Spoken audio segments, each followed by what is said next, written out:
Hello and good evening. Welcome to Saturday Night Gaming with Mark W. and Rob Bob. I am Mark W. As always. Rob Bob. Over here is Mr. Rob Bob, who's too good looking for the camera. And we're going to continue our Halloweeny goodness tonight with a board game. And you see the board before you right now. And the game is called The Creature That Ate Sheboygan.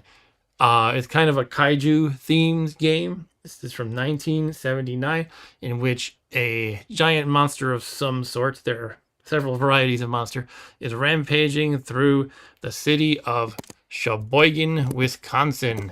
Why Sheboygan? I don't know. Why not? I think it's just a funny name to say, so maybe that's why the designer chose Sheboygan. So yeah, it's kind of fun. I was just showing Rob Bob the map of Sheboygan on Google Maps. You can look it up. You can see the Sheboygan River is right here. This is actually pretty geographically accurate. It's only like part of Sheboygan though. It looks to be like the what do they call this area here? The Jiffy Lube is over here somewhere. No, this is the Indiana corridor is down here, and downtown Sheboygan is actually somewhere off the map this way, but it doesn't really matter. Yeah, it had a population of about 50,000, so it's quite a small city. It has a fun to say name.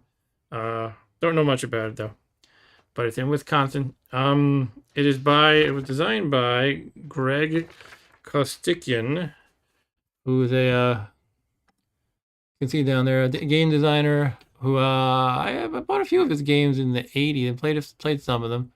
I played a role-playing game he made. I think he might have co-designed it with somebody else, but that was called Toon. It was a cartoon role-playing game. It was basically like Bugs Bunny in RPG form. I remember that. I played a couple other games of his too.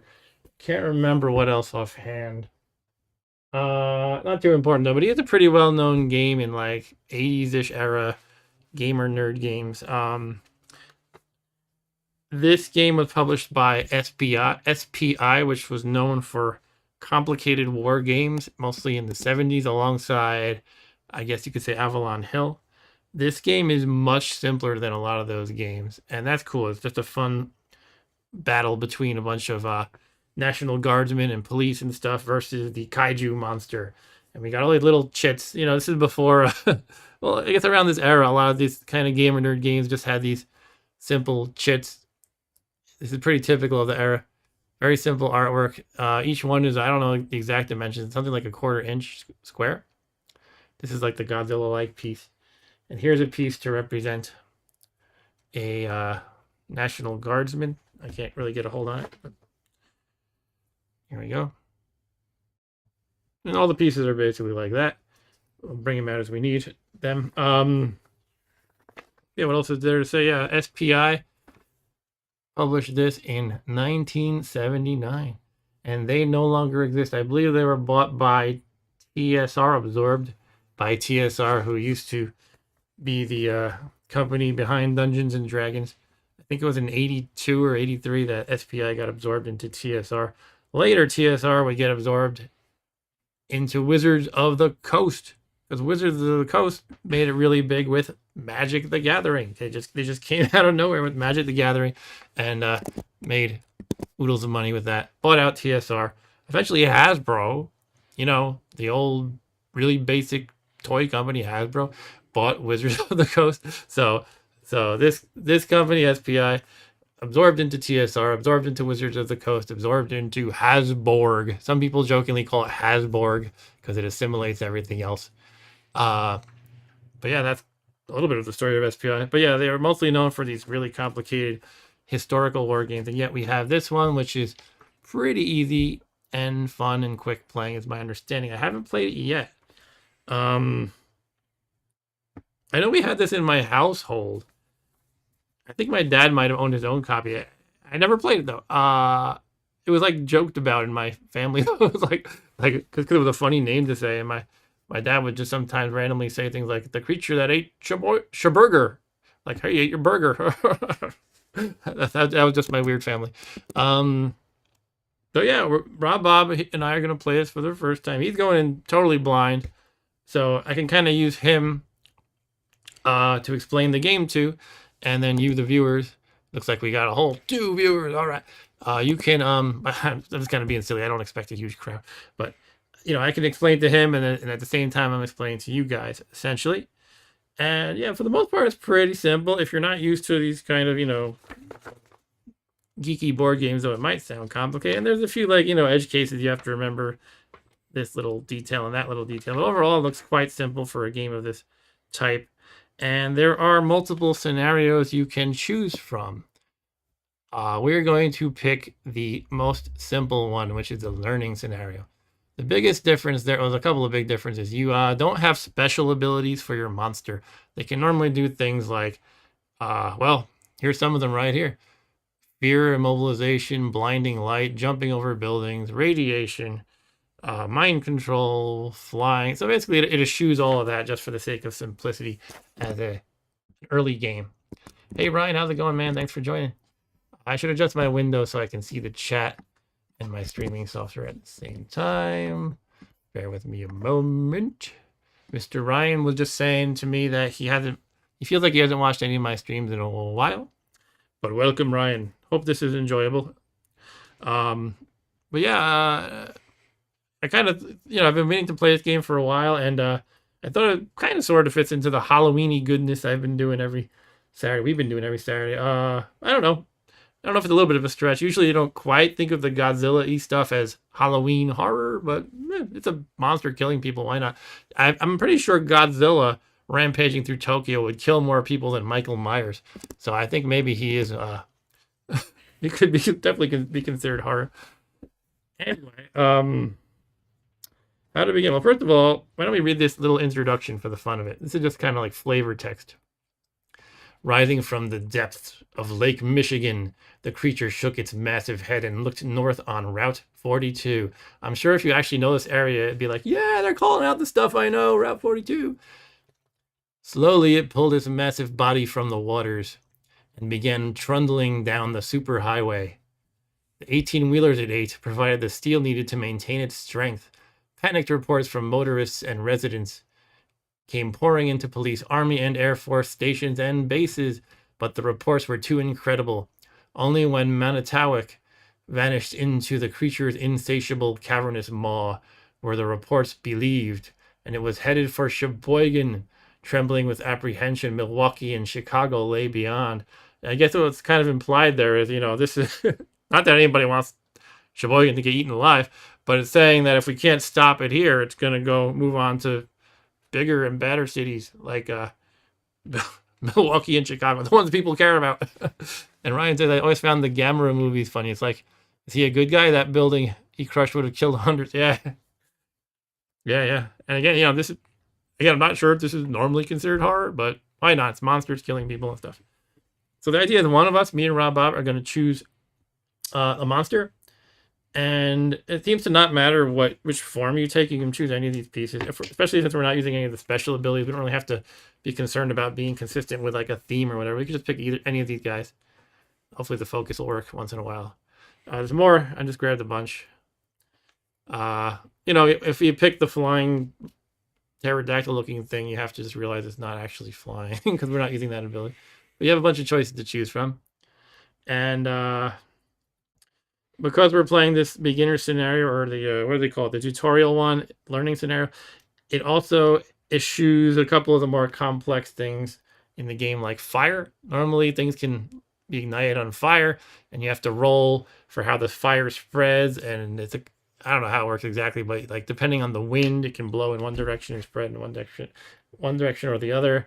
We're just getting rid of that for now. Maybe we'll get to a second game. Also, we don't have firefighters because they kind of only serve the purpose of fighting the fires, so no need to get into those. And also there are fire boats, as I understand. I'm not sure where those pieces are. I have them around here somewhere. So we don't have the fire boats either. So essentially it's stripped down and made simple. So what we could probably do is, if this game plays quickly enough, and I do hear it's pretty quick, although this is our first time playing it. If it does play quickly enough, we could play again and maybe add in more and more elements as we go. And Ryan asks, how are things in your neck of the woods? All's fine here. It's been raining. It's rained in, I believe, 7 consecutive weekends, so that hasn't been fun. My niece had a birthday party today, and luckily it stopped raining long enough for us to go outside, but it was quite windy. Otherwise, everything's fine. Hope everything's good by you, Ryan. The water at my job keeps getting higher. Water at your job keeps getting high. Oh, by the dock. It just keeps getting higher. Because of all the rain. Right, okay. All right, so I guess we gotta learn the game. I have read over the rules, and again, like I said, I am going to kind of explain it to Rob Bob, which also doubled as explaining to the viewers. Ryan says we had rain like 3 months ago. That was the last time. Wow. All right, so let's get into it. Here are what the basic pieces look like. Every piece has, I don't know if it's every single piece, anything that can fight. Well, let's just get into it. The left one, three numbers. Let's put it that way. The left number is their combat strength. That's how good they are in the fight. The ordinary police cars are not that good in a fight. You wouldn't mess with the police if you're a random civilian, but if you're a Godzilla, you kind of eat them like like a nacho chip, I guess. The second number is their I'm drawing a blank. Let me check that. Oh, that's right. Their range, how far away they can attack. So the cops, I guess they just have their handguns. They can only shoot from one space away. And the third number is their movement allowance. They can move 3 spaces. I guess they can zoom around pretty fast being in a car. Oh yeah, another thing we don't have because we're playing the basic game are these helicopters, because I guess they add a little bit of complexity as well. So we will not be using these helicopters, but you can see they move quite a bit. They move 7 spaces. So here's another example. This is a National Guardsman's tank, the National Guard's tank. It has a combat strength of 6, which seems very strong. And they have the second one again. Their range is 2. They can shoot 2 spaces away, and 5 would be how many spaces they can move. Now these guys are the squishy civilian people. They're called populace pieces. These guys, well, they're going to start on every space on the board that has one of the symbols that matches the piece. And they are soft and squishy, and plus they give the monster player more points when they are killed. So you want to protect them if you're the humans. And if you're the monster, you want to eat them. And what the stats mean here is it's a little bit special. The 1 in parentheses means they have a combat score of 1, but only in defending. They cannot attack. They can only defend and try to survive. The second thing, the range, is a dot. But that just means they don't have any range because they can't attack. And again, the 1 is their movement allowance. So these guys are soft and squishy and valuable to be eaten. So we must protect them as the human beings. Do you know which side you want to be, Rob Bob? I think I'm going to be the monster. Okay, it's going to be the monster. That's probably more fun to be. So what we do in the start is we each have a certain number of points to spend. Since we're doing the learning scenario, as you see here, right here, I'm the human player. I have 25 initial strength points. Rob Bob, the monster, has 13 points. And the way it's going to work is the monster wins if he gets 25 victory points. How does he get victory points? So it basically says in this paragraph here, for each populace unit eliminated, he gets 5 victory points. What that means is, I remember these soft squishy guys I showed. These are the populace units. If he kills 5 of them, that's the game right there. I got to really protect these people. And also, he gets points for killing the military and police units. He gets also points for, actually, look at this. 3 victory points for each destroyed low building box. I'll explain what that means in a second. 5 for each destroyed high building box, and 5 for each destroyed bridge box. As many victory points for eliminating each unit as the combat strength, attack, or defense of non-populace units. All that means is, you look at this National Guardsman. He has an attack strength of 3, the left number again, to reiterate that. So that means if he kills one of these guys, he gets 3 points. Or a tank is actually worth 6 points because its combat strength is 6. So really, he only has to kill like a handful of units, essentially. Also, the buildings, what it talked about with the low buildings and the high buildings, All that means is the yellow ones are high buildings and they're stronger, harder to smash. The brownish ones are the low buildings. And so he can just walk around in his turn and smash these buildings as he goes. He gets like something like 3 free building attacks during his turn. So really, it seems like to me, I haven't played yet, but it almost seems like it's stacked in favor of the monster, but I'm not sure. It's gotta be balanced to some degree. I get more points to make it, just to split into a bunch of little guys, and you have your one big guy. And Ryan says your background is looking more cleaned up. Yeah, thanks, Ryan. I got some shelving, so it's a little bit, just some additional shelving. It's a little bit better. I'm still not in great shape because I have a Vectrex repair project in progress that I had on my desk here, and I had to put it all on the floor for now. So hoping nobody steps on open Vectrexes. All right. So maybe we could just jump into it. Or we should probably explain combat a little bit. Combat, the way it works is you look at the total defending strength, and let's do a simulation here. Total defender strength as well as the attacker strength, and you come up with a ratio. For example, let's say we have Godzilla right here. And I have a special alternate view here so we can zoom in as needed. Hopefully that makes things look a little nicer. We can zoom in on the action.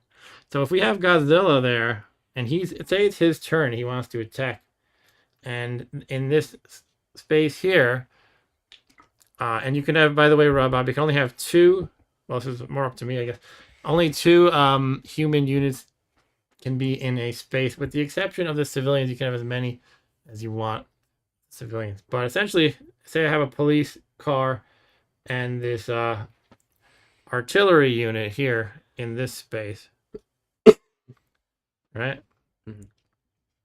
So that means if you're attacking me as Godzilla, my combat strength is a pretty strong 6. Now I don't know what your attack strength is going to be because you spend points for that. Maybe this isn't the best example, but let's roll with it. If your attack strength is 6. What we do is we compare the ratio. In that case, it's exactly 1 to 1 because the ratio of 6 to 6 is 1. And you look at this table here. You look at the column 1 to 1 because they're more or less an even match. And you simply roll a die. And we rolled a 5. Higher is better for the attacker. So we would look at this chart in this 1 to 1 column and look at number 5. And that says //1. What that means is the left side of the slash is the damage inflicted to the attacker, and the right side is the damage inflicted to the defender. So what that means is the attacker is unscathed, so Godzilla is totally fine, and the 1 mean he killed 1 unit in the process. So he gets to eat one of these guys, and this is going to be an important detail to look up, but I don't remember right now. I don't remember who chooses which unit eats it. Does Godzilla choose, or does the human player choose? That's going to be an important thing I have to check. But in that example, Godzilla ate one of those units. And let me verify that quick, because again, that is very important. So bear with me a second. It's going to be a lot of this referring to the rules because we don't know the game.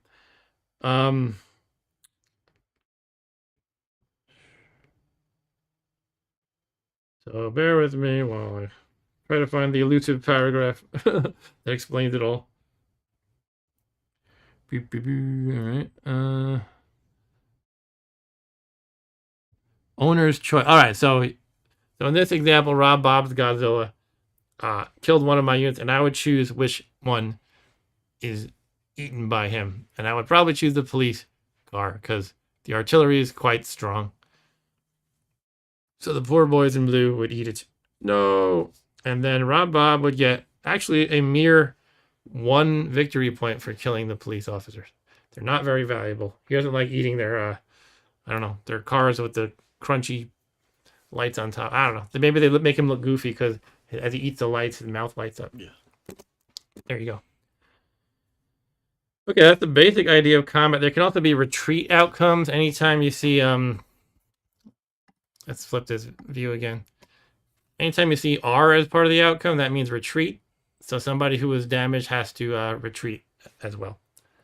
And there's, you know, the nitty-gritty details about how retreating works. It's mostly pretty straightforward. They have to move away. They can't, you know, move into the monster if it's a human unit, etc., etc. There's another chart here, and this is not a million charts, by the way. Some of these games, you know, there's like pages and pages of charts. It's pretty simple though. All the charts you need are right on this reference sheet here. There's a similar chart for building destruction.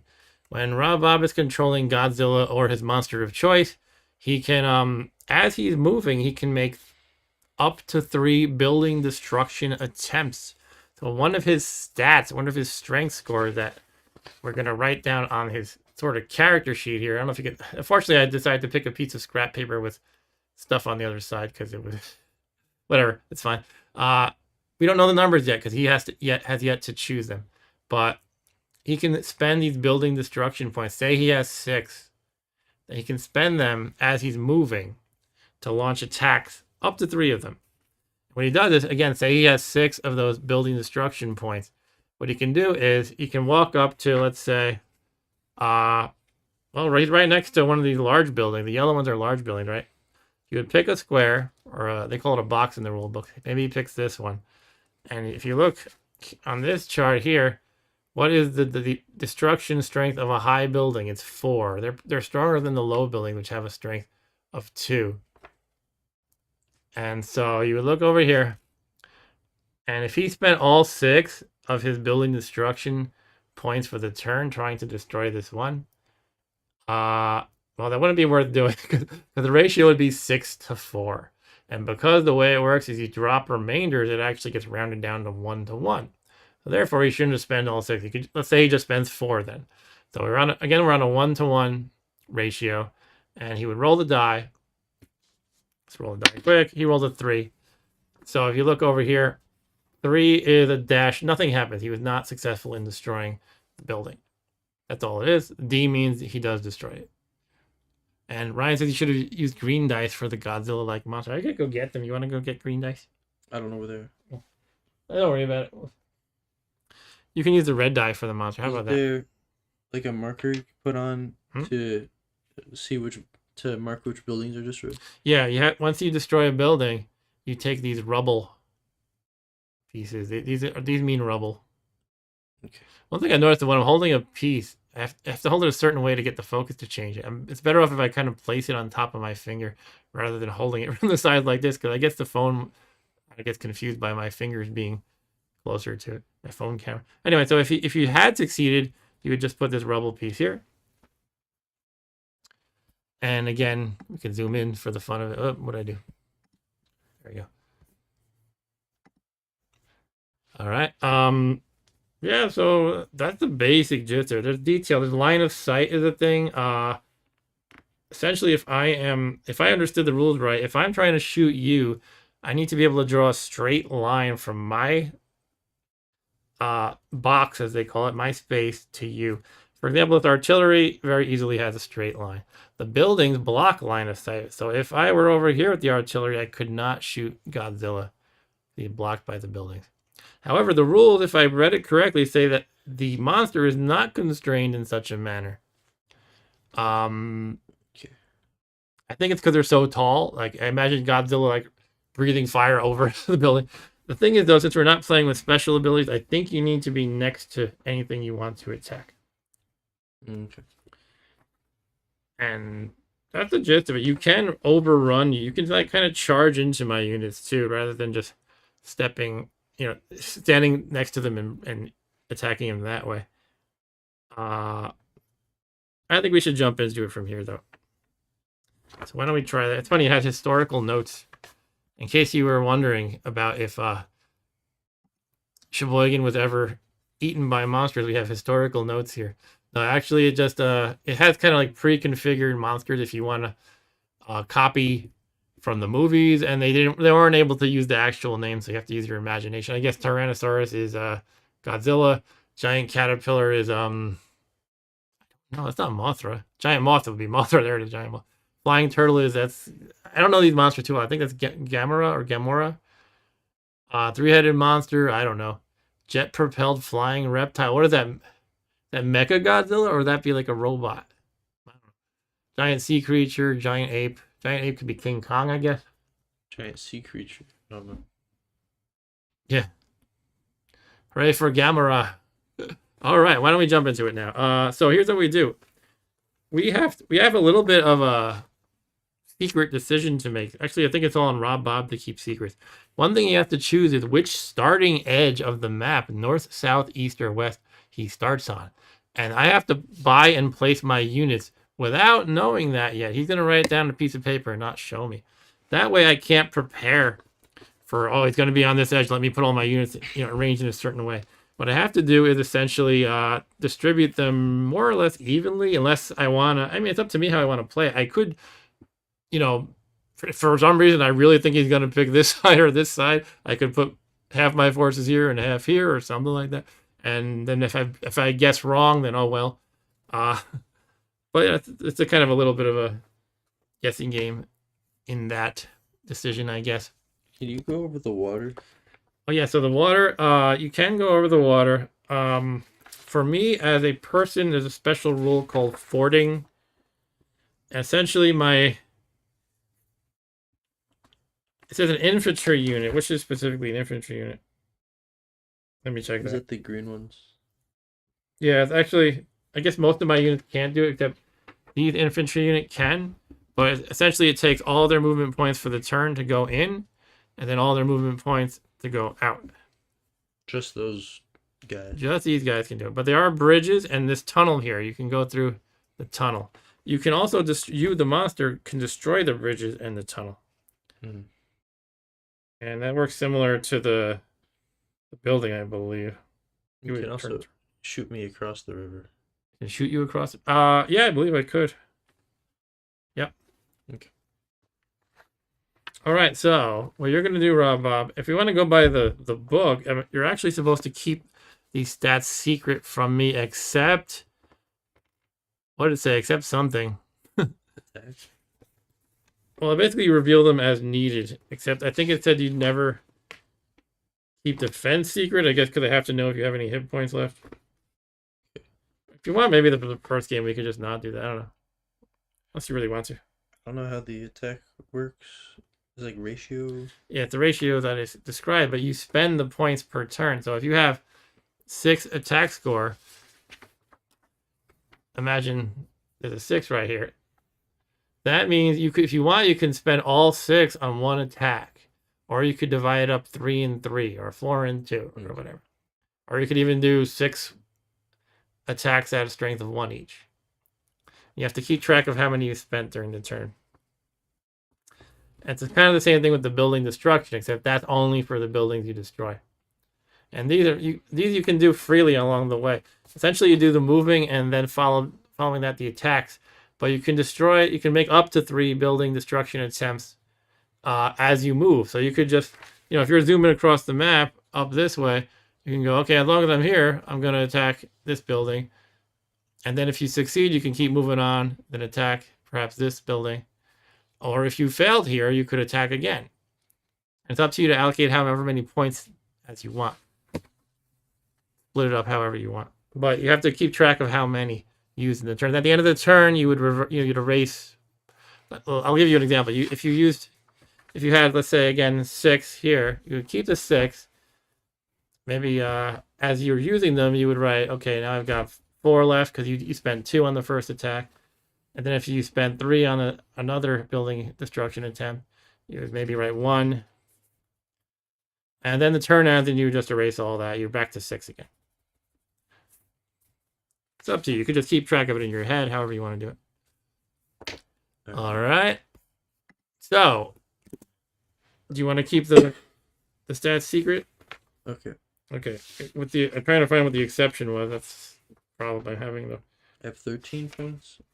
Yeah, you have 13. That's for to be divided among the 4 things: attack strength, defense strength, building destruction strength, and movement allowance. Okay. And also you have to choose which side you start on: north, south, east, or west. So while he's doing that, I will buy my units, which are how many did I get for 25 points worth? And I don't know which side he's going to start on. That's the big secret. Yeah, I have 25 strength points, and What are they, equal to the combat strength? I forget how they're... What does defense do again? So that's your hit points, and also it's used in the chart. Anytime I attack you, if you have 3 defense and I have 6, then I have a 2-to-1 on this chart against you. But it's also your hit points. Once you run out of defense, you're dead. Which doesn't necessarily mean you lose the game, as I understand it. But if I lose all my guys, you win. You win as a monster, win the game. But you can get all. I think you can get all the victory points you need, and I'm not entirely sure. I guess as soon as you get 25 victory points, you would win. If I killed you before you got that, I would win. So defense is for the chart when you're defending, and attack is for when you're attacking. Correct. And also defense is your hit points. If you run out of defense, you're dead. Okay, so again, let me figure out how I buy the stuff. Purchasing units. I'll show you what I'm looking at. Over here. Must expend a number of initial strength points equal to each unit's combat strength. Yeah, that's pretty much what I thought. All right, so I have 25 points to spend. Geez, I don't know. There's a lot of options. Anyway, I guess the police are the cheap fodder. Also, I have to put all these populous units down in all these spaces, and they are what I mentioned before. They're easy to kill if he can get to them, and they give him 5 points each. So each one gives him 20% of his victory requirements. So they're pretty. I really want to protect them, and also as you can see, they're all over the map. So and since I don't know where he's going to appear from, it makes it a little difficult for me. So I probably want to put somebody to protect everybody who's on the edge of the map. And Ryan says, I wish there was a way you could play one of the old VHS board games in the stream. There might be a way I could do that. Okay. Rob Bob has written his information down. Trying to cover the board if possible. I don't know what's good, so I just wrote stuff. That's fine. I don't know what's good either, really. But anyway, yeah, I have to spend 25 points. Hello, Mr. Eric. Thank you for joining tonight. We are playing The Creature That Ate Sheboygan, the board game. All right, so 25 points. Yeah, I mean, that means like, one tank. That's pretty much a quarter of everything I can buy. So, yeah. I'm not sure how I want to play this. I guess I need to have... Maybe I'll get one really strong guy like a tank and put him kind of in the middle so I can move him around as needed. Hello, Eric. Yeah. Hello. Okay. Yeah. And I do want to protect, especially these guys on the edge, like here and here. So maybe I'll start by putting a National Guardsman near each of those guys. I could even put them in the same space, actually. I'm not sure if that's the best idea, but I'll go with that for now. By the way, you can never walk through the buildings unless you destroy it and make it into rubble. Okay.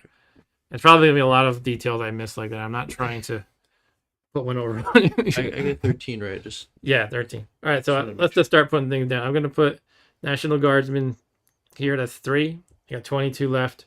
Might as well put some cheap cops around, right? I don't know. I got some... I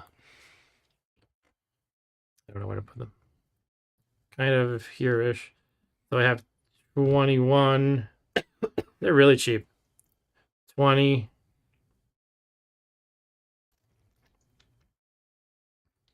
19. Can the cops go in the park? I think they can. Nothing says you can. Can't. 18. All right, now that's enough of my cheap cops. Let's spend the remaining 18 on stronger guys. I will spend 6 of the remaining 18 on a nice strong tank, which I'll put let's say here in the middle. So now I have 12 left. It goes fast, right? Maybe I'll get 1 artillery on the ground. One thing it said, I have to verify in the rules. There's something that can tow. Maybe it's the cops or the tank or both. They can tow the artillery around to zoom them around faster. Might be worth looking into real quick. And what did I say? I have 12 left. yeah. So let me just check that. Basically, everything moves as you would expect. They can move their movement points, except there's something special about these artillery. Here's what it says here.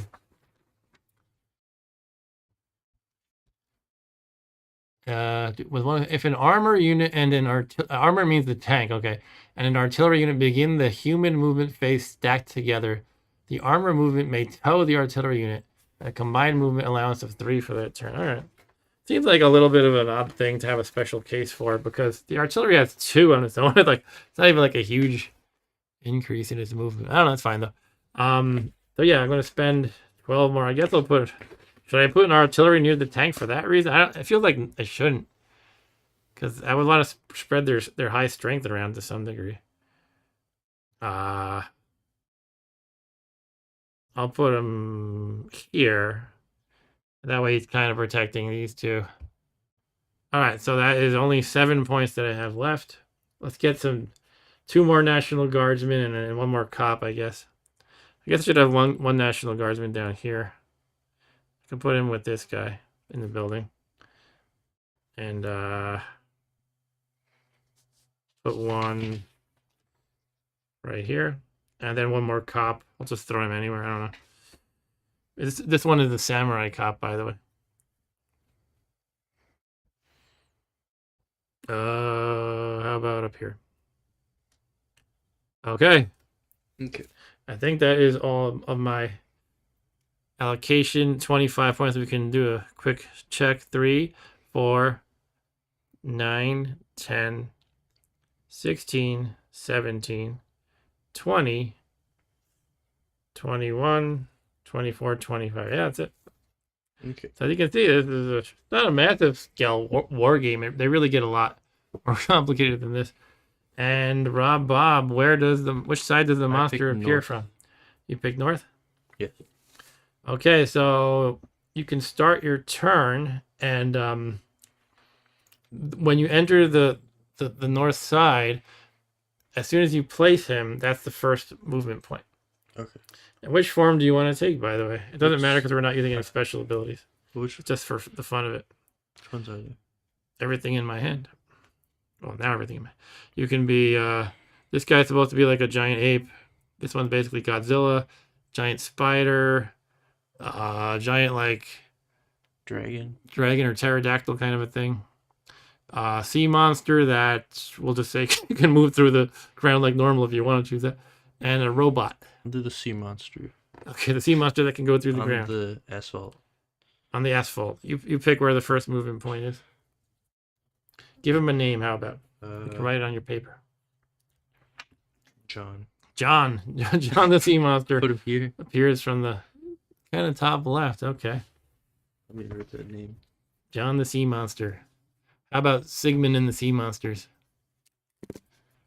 Sigmund and the sea monsters. All right. Yeah, so you can see, it's pretty, not a ton of units. I think of like some of the other games, especially from that era, like 70s, 80s. This could be like, this number of units could be like in 2 spaces in another game like that. Some kind of a World War II simulation game. So do I have to tell you my movement? Like which one was I don't know, just move, I guess. Right. I guess it would be obvious once I see you finish your move. Well, that was my first move. Food move. And remember, you can make up to 3 building destruction attempts as you go. And you have to keep track of how many points of those you spent. Okay. So if you want, you could just, as you're going, just try to knock out that one. And the low buildings have like 2? Yeah. As you can see on the chart, they have a 2 destruct strength. Okay. So if you spend 2 of your destruct strength points, it would be 1-to-1. If you spend 4, it would be 2-to-1. What if I spend 3? Is that round up or down? It rounds down, so it would only be 1-to-1. There's no point in spending 3. Okay, so I do spend 2. Okay, you're spending 2 to destroy this one? Or yeah. Probably doesn't matter a whole lot. To roll. All right, let's see. What do we got on the table here? We have 1-to-1, you said? Yeah. It should be 1-to-1. Okay, so if you roll a 5 or a 6, you destroy it. So I roll 4, so I don't destroy it. Okay, so keep track of your points spent. Attack the other building. Okay, with how many points? 2. 2, so you have at least 4. And you 1. failed. Alright. I can move. Yep. Alright. Can I attack the same building twice? Yes. I'll just attack 1. You're attacking again? Yeah. Okay. Just 1.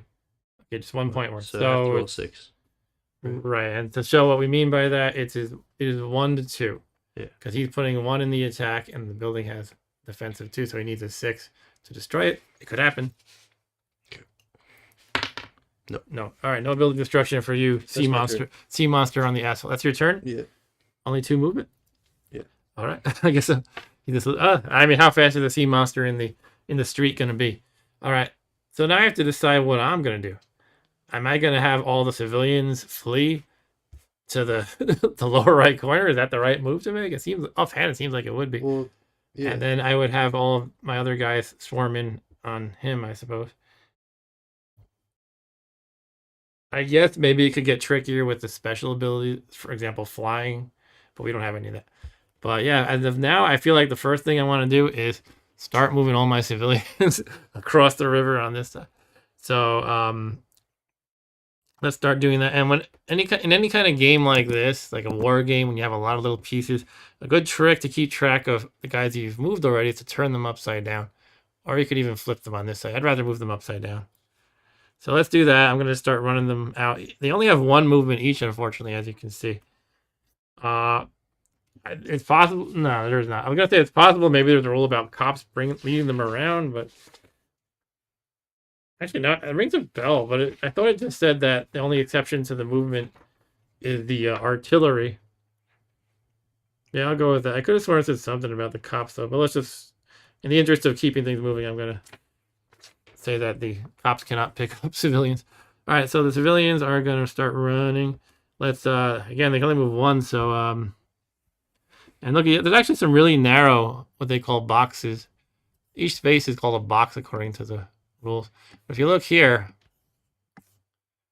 this little space here, that's 1 box or 1 space. I think that the purple boundaries define it, so I guess it is.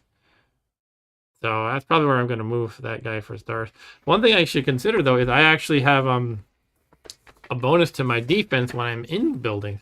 As you can see here, combat effect, I guess it doesn't matter if you're in a high or a low building. Defense gets ×2. So that could be, if I'm like cornered or something, or I think he's going to come for me, one thing I could do, one tactic I could try is to just run inside a building. But as it is, though, it doesn't seem like he has a lot of movement points. So I'm going to just try to run away with all my civilians. So let's do that. In fact, I could actually move to the next building square like that. So I'm still in a building. This guy is going to move down like that. He's going to move down. I'll move like to over here, let's say. Then he can go down and across the river perhaps later. He'll move down. How about here? This civilian, I don't know, he might as well stay in the building, I guess. He's going to try to get across the river. So I guess he'll go to here. Yeah, the human player has a lot more to think about, I feel like. That's okay, though. That's why I picked the... that's why you picked I think the monster might be more fun in a sense. It's more fun to be the monster killing everybody. This is fun, too, though. But it's like hard to resist. Like, you're letting me be Godzilla or a bunch of people. I can't resist being Godzilla. All right, so the civilians have all moved. Their meager 1 movement point. Now it's how do I want to approach attacking the sea monster in the street? My cops could hit him. No, they couldn't actually hit him this turn. But they're pretty close to him. They could start to swarm him. Only thing is they're very weak. I could stack them up. By the way, it's something you should know, Rob Bob, is if you're attacking my guys stacked up, you can choose to attack any number of them. Okay. You can say, "Oh, I'm only attacking these 2 guys or this 1 guy." But I can pick which one? Yeah. Okay. So if I have a stack of 2 cops, you can say, "Oh, I'm just focusing on the 1 cop." That way, you only have to deal with an attack score of 1 instead of 2. Anyway, though, we might as well start moving forward. Let's get this tank into action. He's got a movement of 5. We go 1, 2, 3, 4, 5, something like that. Here comes the tank. Okay, you're going to face a tank soon. And the cops will come in 2. They can go 1, 2, 3. I think I'm setting myself up to be attacked here. That's okay. I'll just see how it plays out. 1, 2, 3. Because basically, I said that because I know he has 2 movement points, at least 2. I'm assuming he's not bluffing me. He probably has exactly 2. And next turn he can go 1, 2, and then attack. I'm just gonna let that be, even if it's not a super smart tactic. We'll just see how it plays out. But yeah, I'm not sure if there's anything I should be doing besides just swarming him with everybody and moving all the civilians over here. That's kind of what I imagine is the best tactic at the moment. This National Guardsman will run up and go 1, 2, 3. I can kind of move through the buildings freely, like they're any other space, really, as far as I'm aware. I don't have to worry about exits and entrances. I just kind of go 1, 2, 3. But for you can't go in the building. What else? Cop comes over 1, 2, 3. Artillery is moving 1, 2. This cop can what can he do? Guess he can try to go through the tunnel or down through this bridge. I guess he'll go down for that bridge. 1, 2. I think he. This feels silly, but as far as I know, the cops can just freely go through the buildings too. With their cars. That makes me think I have to check the rules to verify, but. Oh, the monster, armor, and artillery units are forbidden to enter low buildings or high building boxes. So the cops can. Okay. I guess you could imagine they're not in their cars, but then why would they have the high movement point? I don't know. Apparently the cop cars can go through the building. Just not what I say, artillery, armor, which means tanks, and the monster, armor, and artillery cannot go through the building. Okay, interesting. All right, this National Guardsman didn't go. Let's go this way. 1, 2, 3. Anybody else I missed? Looks like we're all done. Should I just leave them turned? I'll leave them turned, and then the next turn it'll just Put them back. reverse. Yeah. All right, I'm trying to think. My choices not that good. Your choices are. Oh, your low movement. My movement and stuff. Well, let's just play with it. We can always play another round. Yeah. All right. I'm gonna go. Remember, you can keep smashing the buildings as you move. Here. Okay. And I'm gonna attack. Let's see. Well, just to clarify something, maybe you already understand this. You do the moving and then the attacking, and you can smash building as part of the moving. So if you want to smash a building, which is kind of like a freebie, you might as well. Then you have to do that before attacking the police. Okay, well, I'll attack the building. Okay, which one? The big one or small one? Let me do the big one. Big ones have 4, right?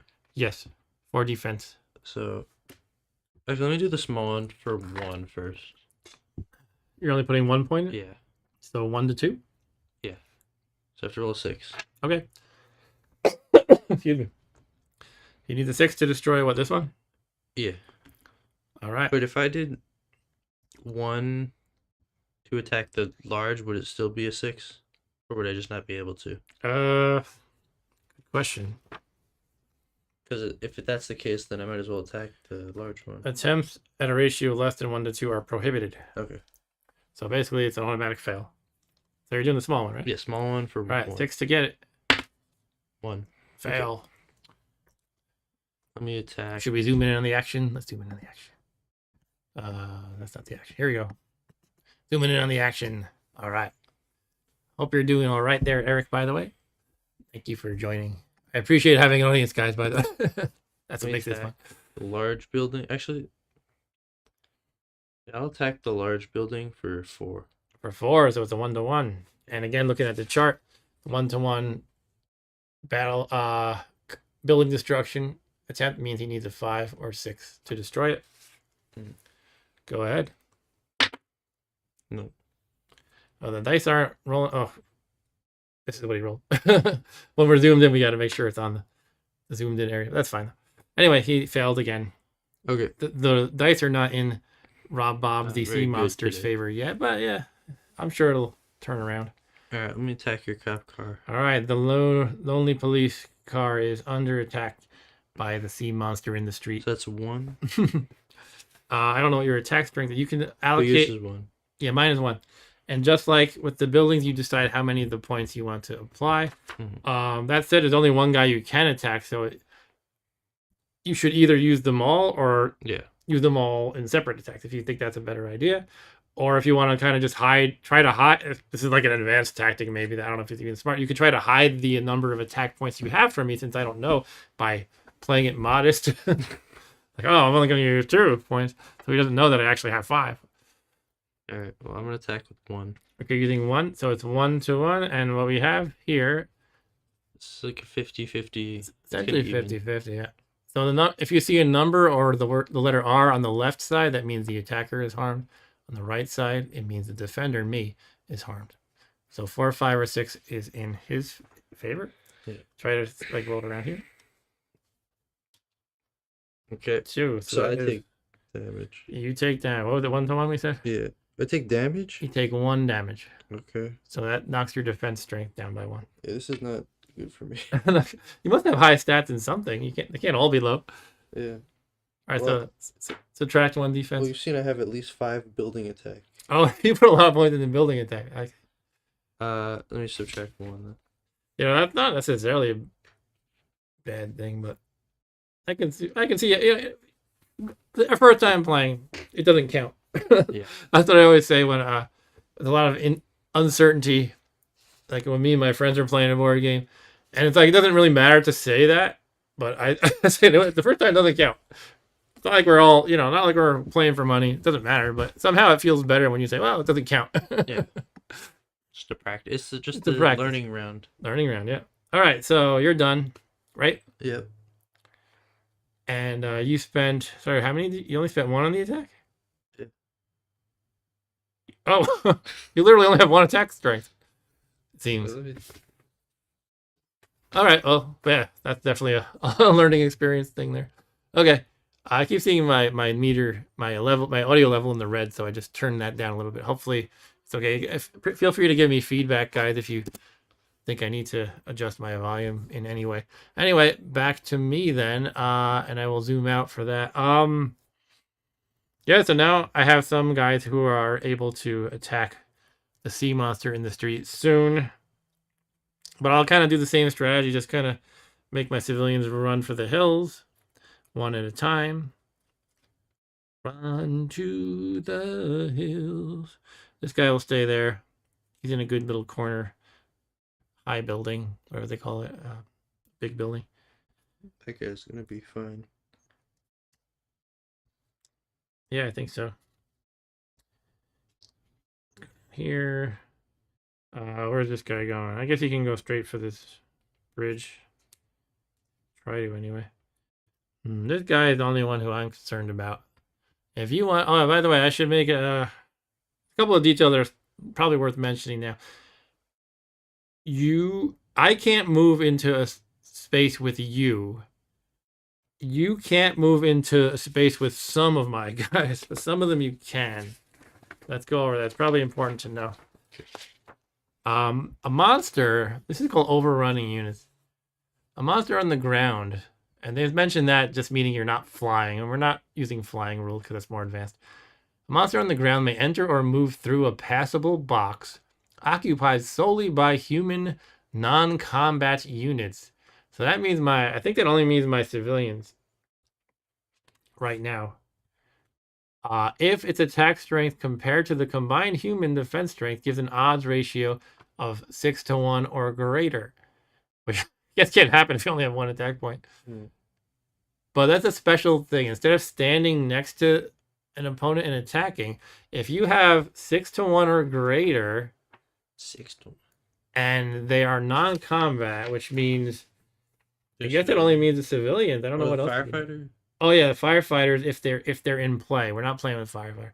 That's why they mention it like that. But essentially, if you have 6 to 1, you can plow through the civilians, and you can attack them, expending the attack points as you go.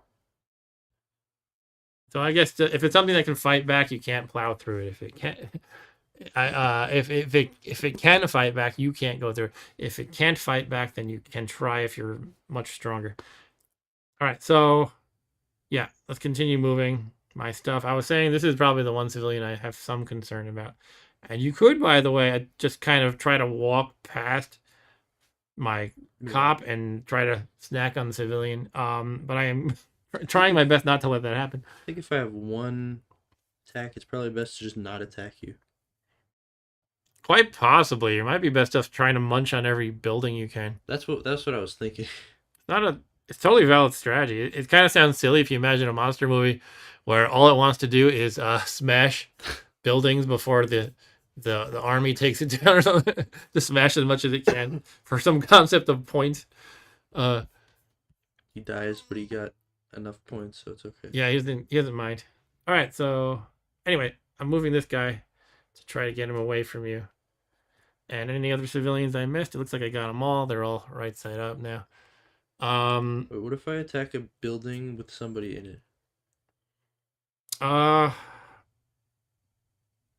think you destroy the person in it if you destroy the building. It's worth looking up though.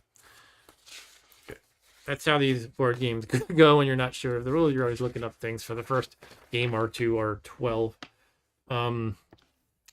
But it shouldn't be that bad. Let's find building destruction. If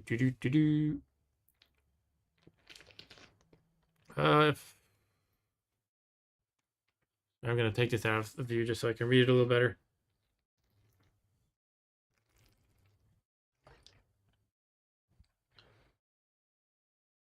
I don't quite see it offhand. We're gonna say, why don't we just rule that that's what would happen? That seems to make sense. But you can also attack someone in the building, and that's when they get the bonus to defense.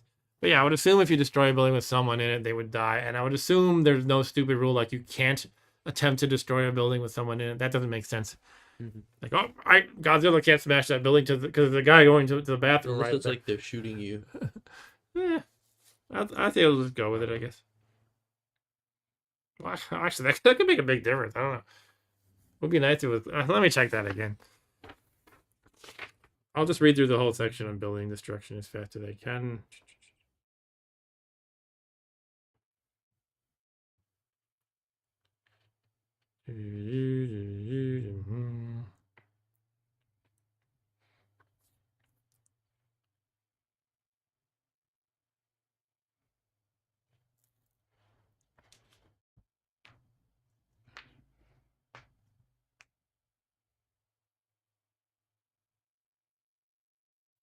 Maybe it says here. No. So it's not clear. I guess we'll just go with the person is killed.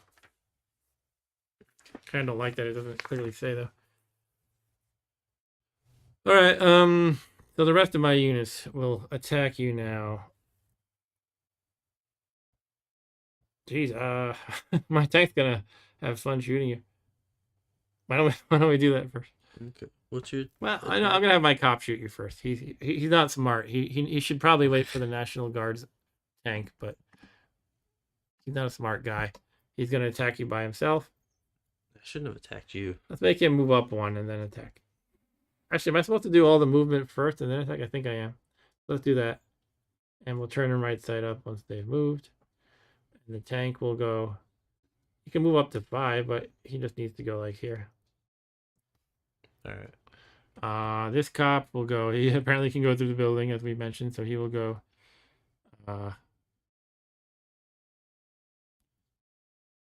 You can attack from the building, I think. And then you could try what you were saying, destroying a building with someone in it.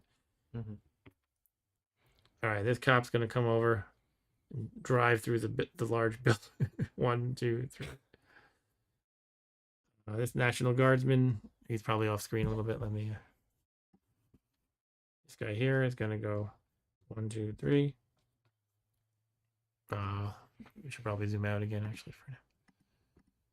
Okay, who else? This one. 1, 2, 3. This one I already moved him. Okay, maybe I forgot him last turn. I don't think I moved him this turn. I think I just forgot to turn him. 1, 2, 3. I almost feel like somebody should be guarding down here somehow, just in case he's squeaked by everybody. But I'll have one guardsman stay down here, I guess. He's gonna stay here. If I all of a sudden have 6 movement speed. There's no way to actually gain it in the game. Well, I've just been lying the whole time. Yeah, you could be doing a clever bluff. Okay, I think that's all my moves. Now it's attack. We're gonna start with police cops. All right. Anybody remember that Simpsons episode with the TV show called Police Cops? Oh, didn't they have a cheesy cat? Or there was like one really stupid cop in that show. It was like a fake show within The Simpsons. Yeah, one of the cops goes, I think this was the show. He goes, oh, SpaghettiO. So that was his catchphrase every time he screws up. Oh, yeah, he's based on Homer Simpson. And the family's all watching the show excitedly to see how the character Homer Simpson is. But he's a total idiot. And every time he screws something up in some really horrible, bumbling way, he goes, SpaghettiOs. Hey, David Martin. Welcome. How's it going? I don't believe I've seen you in these parts before, but yeah, you're definitely welcome. We are playing the board game, The Creature That Ate Sheboygan, while also talking about The Simpsons, apparently. So anyway, first of all, yeah, let's go for it. This cop is attacking the sea monster that can go in the street. And let's take a look at the, well, you can tell me your, oh yeah, you're actually, this is actually a totally different stat we're looking at than the one for his attack. It's your defense. So it's 4. It's 4. Oh. So actually, I'm in trouble. I'm in a lot of trouble. Put everything into building destruction and defense. Okay, that's good to know, though. So I know his defense is 4 now. I didn't know it before. And that's because he took 1 damage, right? So you had 5 before? It was 5. Yeah, so look at this chart. There's no way I don't die, actually, if you look at this. If I was 5, but it's 4. What? Oh, yeah, I know what you mean, yeah. If I roll a 6, I do a damage as I die. That's essentially what this is. The left side is the damage done to the attacker. The right side is the damage done to the defender. So the best I can do is that's still pretty good for you, though. Do a damage and lose my police officer. The other things are irrelevant, like how many units die, like 3, 2, 1, or retreat doesn't matter here. So all that really matters is, can I get in 1 shot? There is a like suicide attack rule. I don't know if I could decide to do that now. Let me check that. It's like a suicide attack rule where I think you can double your attack, but you're guaranteed to die. Okay. I'll check if I can do that. I don't want to cheat and say, you know, if I had to decide already, then too bad, but it'd be worth looking into because I'm guaranteed to lose. So it's like, if I can make that decision, I might as well. I have to find where the heck that is, though. Bear with me a second. One of those things where I know I read it, but actually finding in the rules might take me a minute.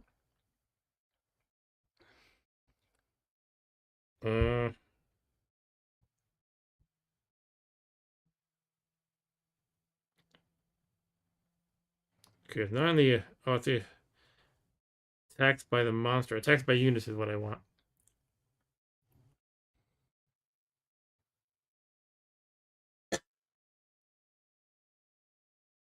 Doesn't say in a sensible place. It must have mentioned it somewhere like in the end or something. All right, I'm gonna just forget about that rule. Did it say it in the monster part? The monster part? Is that what you said? No, I was reading attacks by monster by mistake, and then I was like, oh, I should be under attacks by units, but can't seem to find it now, so. Oh, here we go. I found it, I think. Infantry units. Only infantry. Okay, that means the guardsmen. They can do a suicide assault. But it isn't clear when you have to make that call. It just says the infantry units normally act as regular human units. However, during any human combat phase, an infantry unit next to the monster may make a suicide assault. That means the infantry unit's combat strength is doubled for that combat phase, but the unit is destroyed at the end of the attack regardless of the result. Yeah, so I don't really know if it is going to be something I have to call ahead of time. But now I know what a defense is, so as long as I don't forget it, it doesn't really matter if you follow my logic. Hi, Uncle Brian. Uncle Brian's here. Hi, Uncle Brian. Uncle Brian asks, how is this copy so pristine? I bought it on eBay like that. I'm actually a little annoyed that just flipping through the rule book, I made the tiniest tear in the rule book just now. No big deal. It's going to happen. And I don't think I'm going to play this game 100 times. But, you know, part of me goes, oh, this is not really a game you can... just said, how is this so pristine? Yeah. Yeah. Yeah. I bought it on eBay, and it was in good shape. I just tore the rule book the tiniest bit. It's not super expensive, though. This was, I think, $30. So, you know, if I really care that much and totally ruin this copy, I could probably find another one. But yeah, what are we doing here? Yeah, so the cop is pretty much screwed, and it's a matter of can I manage the camera without being an idiot. No. Essentially, if the cop is gonna die. If I roll a 6, I do a damage in the process. Let's see what happens. Let's use the blue die. The boys in blue are gonna roll their blue die. 4. So the cop eats it. And you get a point. So keep him by you. Rob Bob gets his first victory point. 1 of 25. And Brian, this is my brother, by the way, says he owned his copy in like 1978. Cool. Yeah. So like I was saying in the intro, I don't think you were here, Brian. I know this game was in our household and it got talked about a lot. And our father used to just walk around saying, the creature that ate Sheboygan, the creature that ate Sheburger. Things like that. That's what my dad does. I'm not making fun of you, Dad, in case you were watching. It was funny. But I never got to play the game. And I just always knew it existed. And eventually I was like, hey, let me grab a copy on eBay. I got this like 2 or 3 years ago. And I thought it would be fun to stream. So that's kind of my inspiration for particular choices of games once in a while. Like, hey, I could play that on the stream. Yeah, we're playing the very basic mode. It doesn't have helicopters. It doesn't have fires. It doesn't have the firefighters who fight the fires. It doesn't have monsters with special abilities because we're just learning. And Ryan says, isn't that a song too, maybe from the 70s? What? Creature That Ate Sheboygan? And David actually earlier said, my fiance had SpaghettiOs for dinner tonight. Nice. I was talking about how the Homer Simpson cop in the show Police Cops Within the Simpsons was a total idiot. And he had his catchphrase. It was SpaghettiOs every time he completely bungled something. Yeah, but back to the game. Let's zoom in again. Once again, I'll screw up the camera. All right. So this cop might know better than to charge into the thing now, into the sea serpent in the street. But the tank knows he's got a pretty good chance. Unfortunately, it's not 2-to-1 though, because it's 1-to-1 because 6 versus 4 gets rounded to 1-to-1. So it's not great still, even though the tank is super powerful. And it might have been smarter. Well, I guess I couldn't do it this turn. Ideally, I would be over here shooting. Well, I'm not going to attack because then you couldn't hurt me back in this attack. Oh. Because it would be ranged. Oh. But whatever. I'm going to commit to it because why the heck not? So, all right. So this. Well, couldn't you? Didn't you have enough? You don't have enough movement. For no, I think I moved from here 1, 2. Yeah. Or something like that. Anyway, this one's attacking with a table of 1-to-1. And Ryan says, looked it up, a song by Aces and Eights. Well, it was released in 2008, though. I had the date. What are you talking? There's a song called The Creature That Ate Sheboygan, or am I missing some context? Is it SpaghettiOs you're talking about? I have to look this up. Sorry. Aces and Eights. What song are we talking about? Dead Man's Hand. Stranger, The Devil's Knocking. Dead Man's Hand, On the Road, Don't Tread on Me. You're No Good for Me. I think I'm totally missing what you're talking about. Okay, I don't want to get too distracted here. I don't see SpaghettiOs or Creature That Ate Sheboygan. So I don't know what you're talking about, Ryan. You said yes. Okay. Whatever. You can explain. Creature. Okay, it is called The Creature That Ate Sheboygan by the. Interesting. I guess they knew the game. There's also a computer game, and part of me was thinking I could make it like a dual stream. There's a computer game based on this very board game called Crush, Crumble, and Chomp, which I remember playing that, just not the board game when I was a kid. Anyway, tank is going 1-to-1. Not as good odds as I would like, and I would prefer if he were at a range, but let's just roll with it. So 1-to-1 is here. Essentially, yeah, 1, 2, or 3 bad stuff happens to me. 4, 5, or 6 bad stuff happens to him. Thing is that bad stuff does not. It can never mean I take a little bit of damage. It can mean I die. That's all there is to it. It's a binary thing. So unfortunately, that is a bad thing. And sorry, getting sidetracked again, but if I attack in a group, R1 would mean I have to retreat, but I lose 1 person. I'm actually starting to see the benefit of attacking in a group, because if I had these cops stacked with the tank and I rolled badly here, I could just toss a cop into the monster's mouth, but the other guys would still survive. But when they're all separate like this, they're more likely to get eaten. So let's see what happens. 1, I lost the tank. Oof. All right, the tank is out, and you get 6 points. You have 7 already. Right. Due to my ill-informed attacks, ill-advised attacks. You're just feeding me. I think this cop is better off hiding in the building and seeing what happened to his comrades, you should just be like, all right, I think I'm going to sit tight and go on the defense. And Ryan says, can you please read the rules again? All right, time to have another 20-minute break reading the rules from scratch. No, that's all the attacks, and that is my turn. Back to you, Rob Bob. All right. I could probably. While you decide, I'm going to see if I can come to a clear answer to the question about if you destroy a building, is a unit inside. I want to see if I'm going to go with you can do building. that. I'm going to attack that. Oh, I'll just go with it then. Fine. How many points do I want to use? Let's say.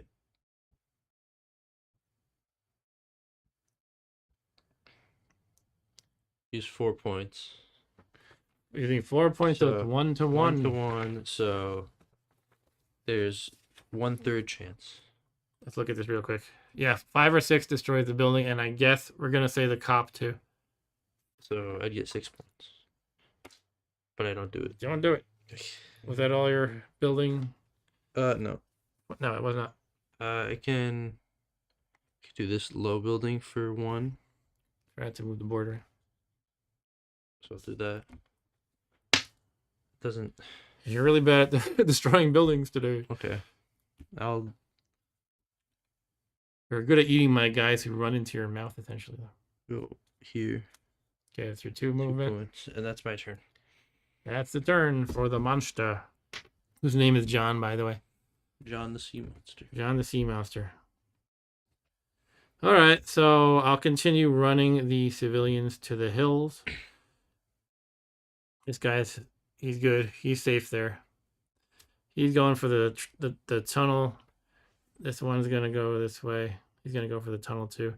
This one's getting a little scared because the monster's still close. He can run through the building, try to get to the tunnel. This one's going to go down to the building here. This one going here. He's trying to go through the bridge. This one, maybe he should just hide in this corner. I mean, that might actually be safer. But I'm gonna go. I'll continue with my initial strategy. Everyone is running for this corner. You're going here. That's all the civilians. Yeah. Okay. Next up, how do I want to do this attack? I gotta do it a little bit more smartly. It would seem. I probably want to do more stacking and more ranged attacks if possible. Gotta pull that off. Well, I think the cop should not just charge into him as one thing. Yet at the same time, I need to block his path to the civilians who are a quick and easy 5 victory point lunch for him. So I might have to kind of throw the cop in his path. It's better I lose the cop, which would only give him 1 point, than a civilian, which gives him 5 points. In the meantime, it's time to start rolling the artillery down. So let me do that because that seems like a no-brainer. They can't go through the building, so I have to go down the street and this way. All right, and yeah, I guess this cop will have to try to sit here. Block your path to your free lunch. I can't walk through you? No, you can't. Okay. As we were talking about before, you can try to plow through non-combatants if you have a 6-to-1 attack ratio. But for combatants, you have to stop next to them. All right, so I guess this cop is going to try to roll through this way and hopefully meet up with the other and try to help him out. Meanwhile, these guardsmen they really need to catch up. Maybe I should move this guy forward because he might be needed. Starting to see how fragile my guys can be. My initial thought that I mentioned earlier was he should stay down here in the corner just in case the monster somehow slips through, because this is where I'm going to make all the civilians camp out. But I'm having a change of mind, and I'm going to start rushing him forward. Rushing mean maybe 10 turns from now he'll actually get there. But okay, this police cop, SpaghettiOs, is going to go across the bridge. This National Guardsman, I didn't move him? Yeah, I did not move him. Okay.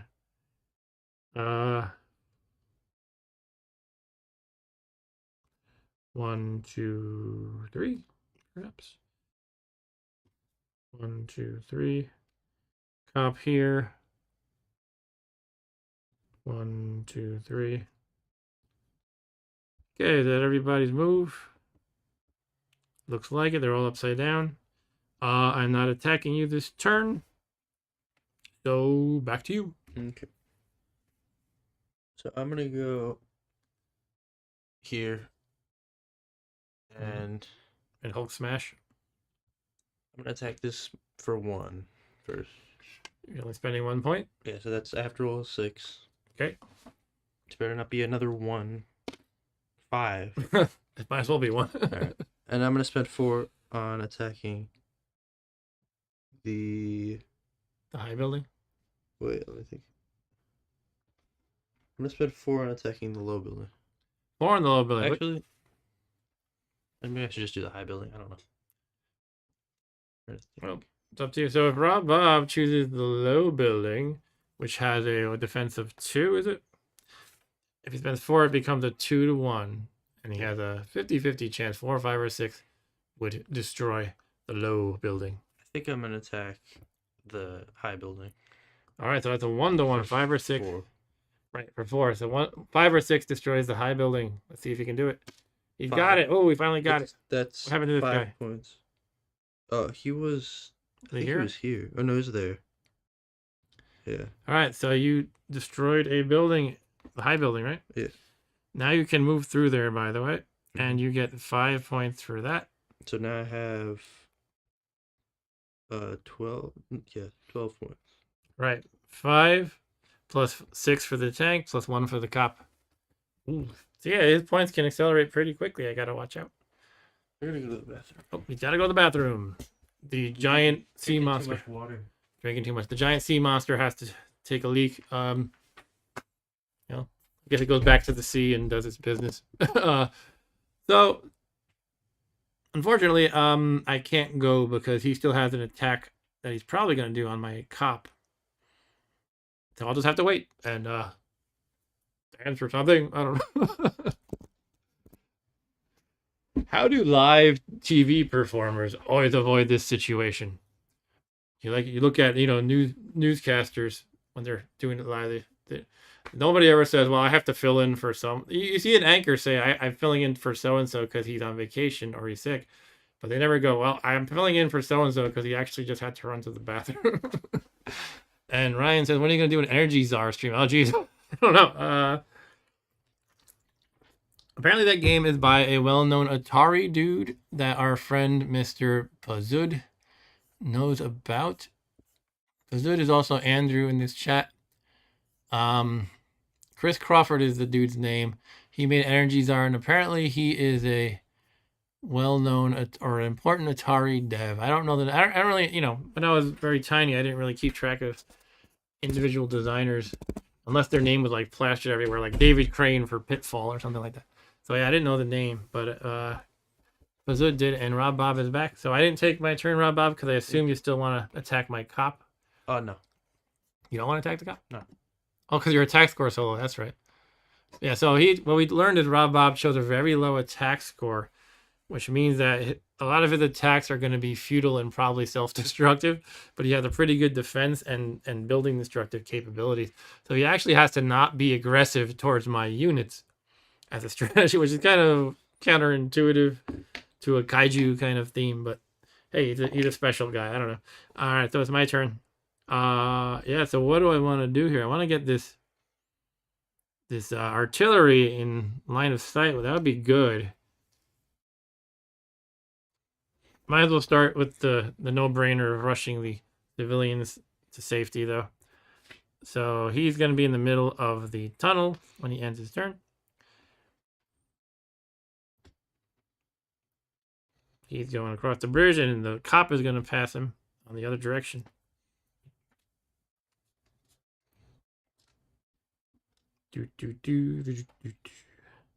What else we got? This one's just going to sit here in his high rise.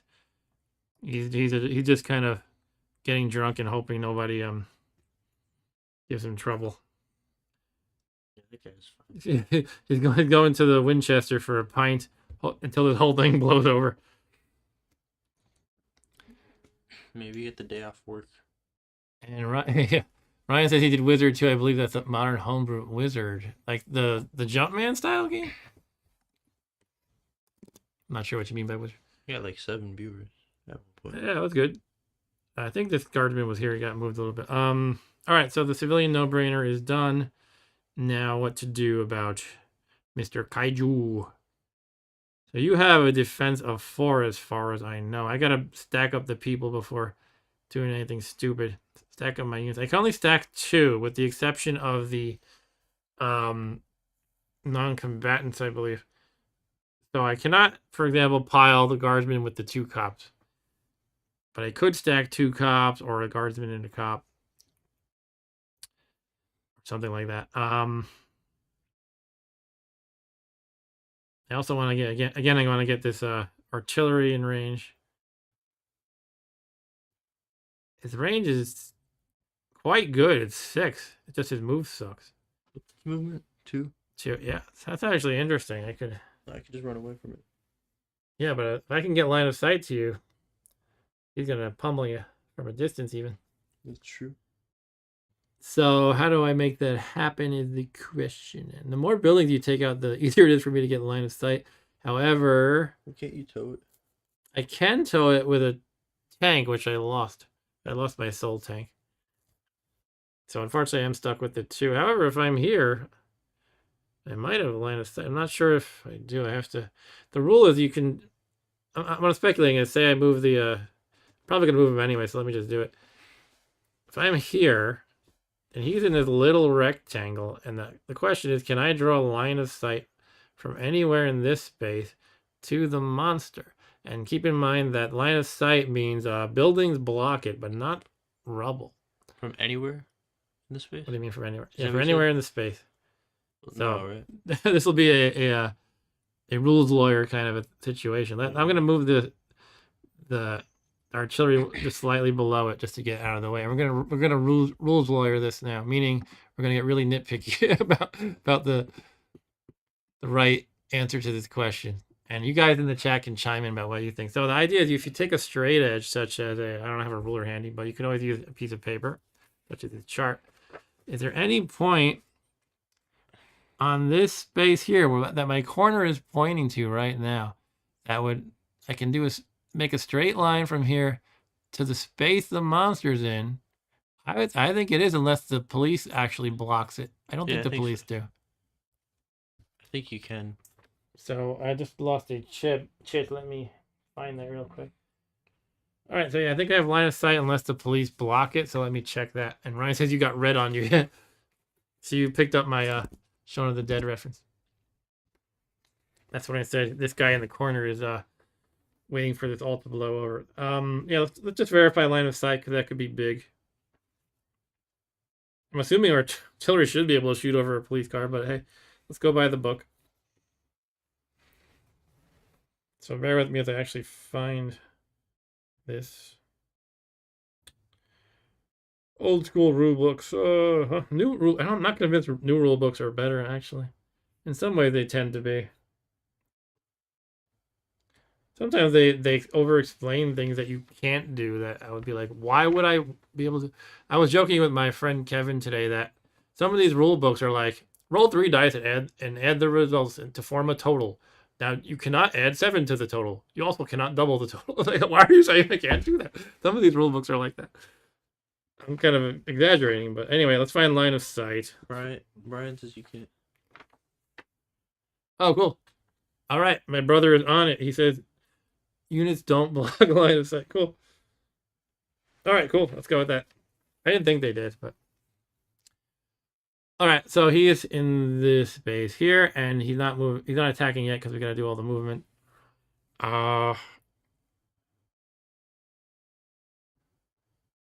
I gotta be careful though. You gotta make sure you can't attack my artillery. The next turn you can't because you'd have to plow through the. Oh, you could do it.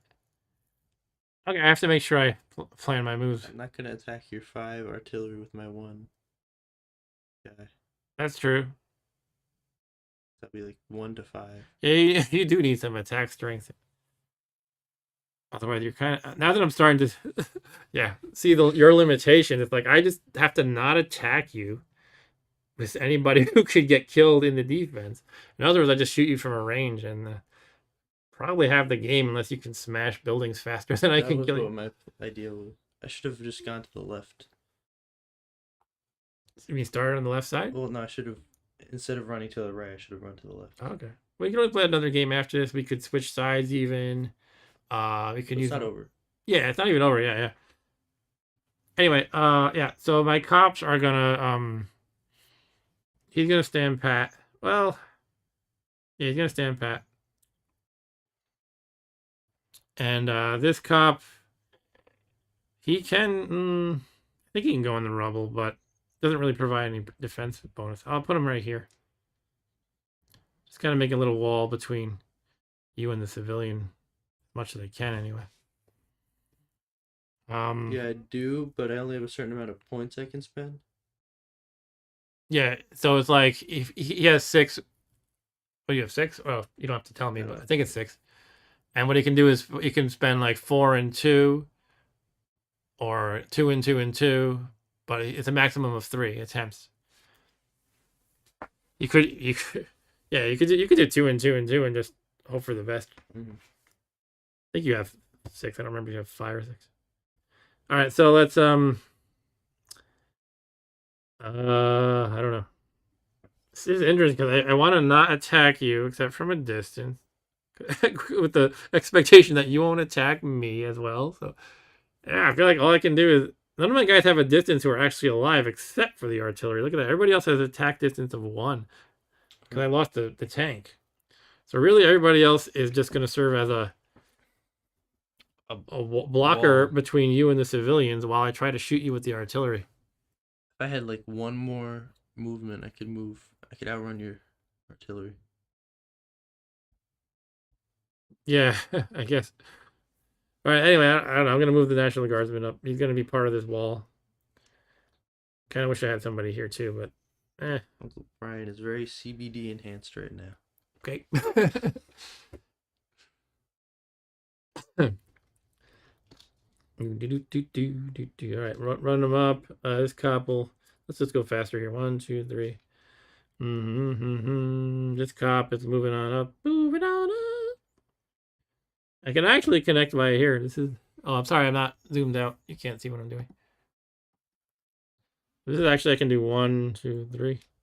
This is not a diagonal right here. Okay, this National Guardsman is going up too. And all right, time to attack. It's actually only 1 to 1 because your defense is, I believe, 4. Is that correct?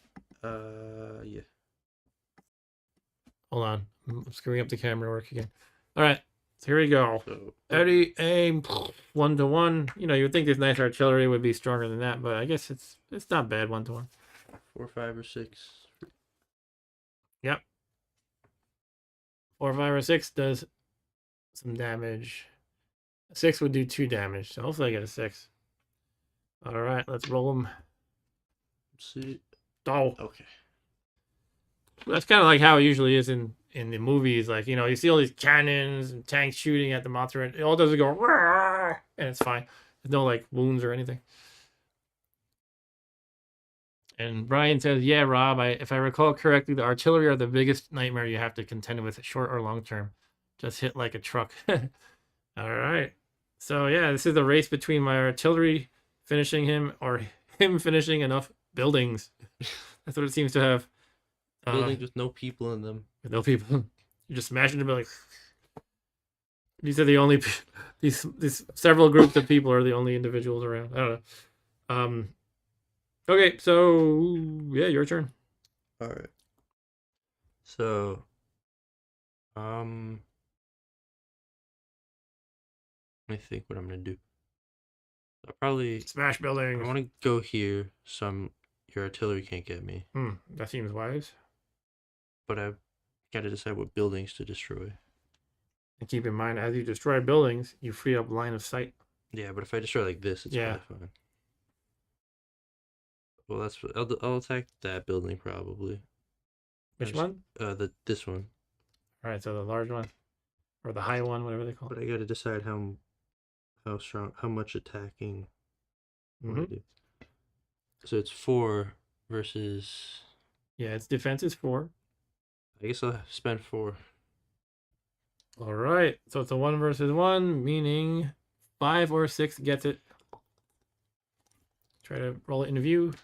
2 Oh. didn't destroy it. All right, you failed to destroy it. Anything else you're doing? Yeah, I should have done. Can I just? Because I should have attacked this for 1 technically. Okay, sure.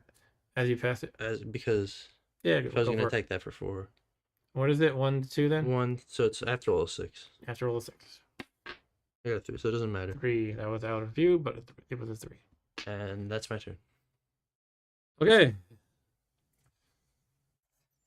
You met up with some fierce resistance, and now you're kind of fleeing, hoping you can smash as you break and run. All right, so my goal is to get the artillery to be able to see you while you try to weave between the city blocks. Interesting. I don't think you can this turn. Can't get you this turn, no. I could try to launch a stacked attack. But I don't like having to be vulnerable. I don't like being vulnerable because it's too dangerous. Like 2 guardsmen would be 6, but versus your 4, it's still 1 to 1. I might as well do if I am going to do that, I might as well do a guardsman and a cop.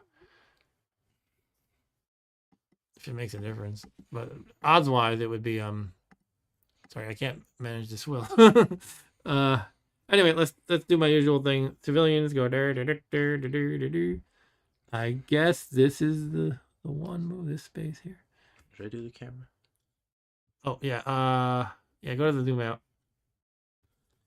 You stand pat. You go down. You go down. You go this way. This is the one who I was concerned with. He seems to be in good shape now. And you go. I think I didn't cheat just there. Now that you're running to the left, I wonder if you can catch this civilian somehow. Probably not easily.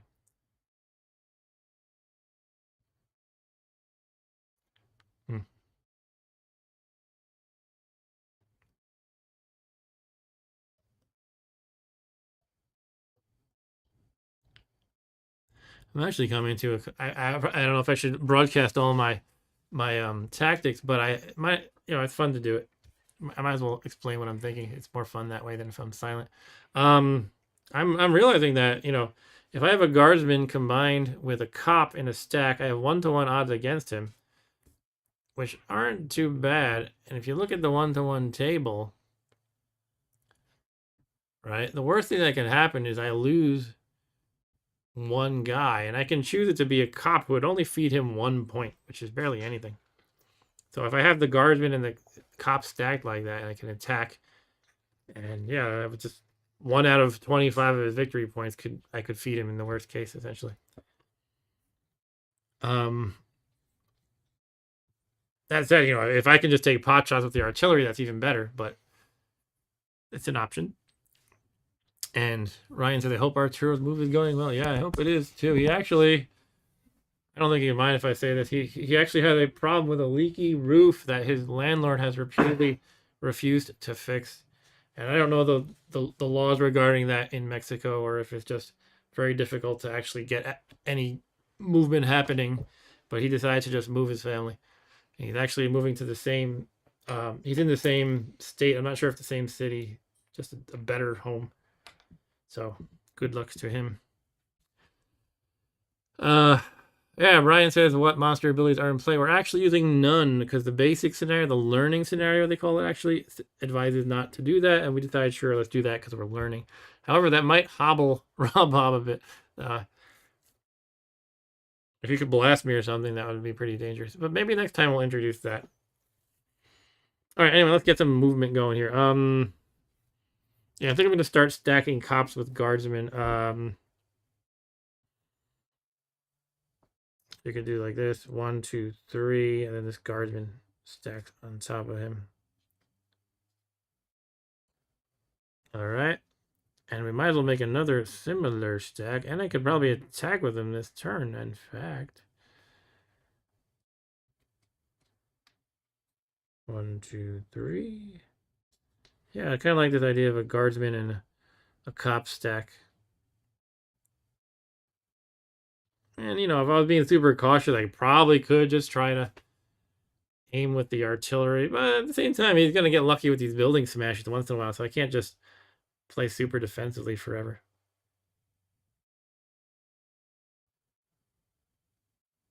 Wait, I think I can shoot you. With your artillery? Yeah. How? If I go here, I can draw a line from this. But does it be to any part of the... Any part of my space has to be able to have line of sight to any part of your space. Oh, I thought it was every part. No, not every part. Oh.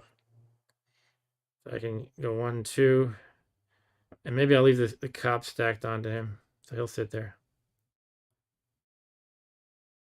I don't know what I'm going to do. Ryan says, I gotta say, it's a very uninteresting board, needs more detail. Okay, fair enough, I guess. To me, it doesn't really need it. Although I guess they could kind of label the parks and things to be a little more geographically interesting. Like perhaps. some art.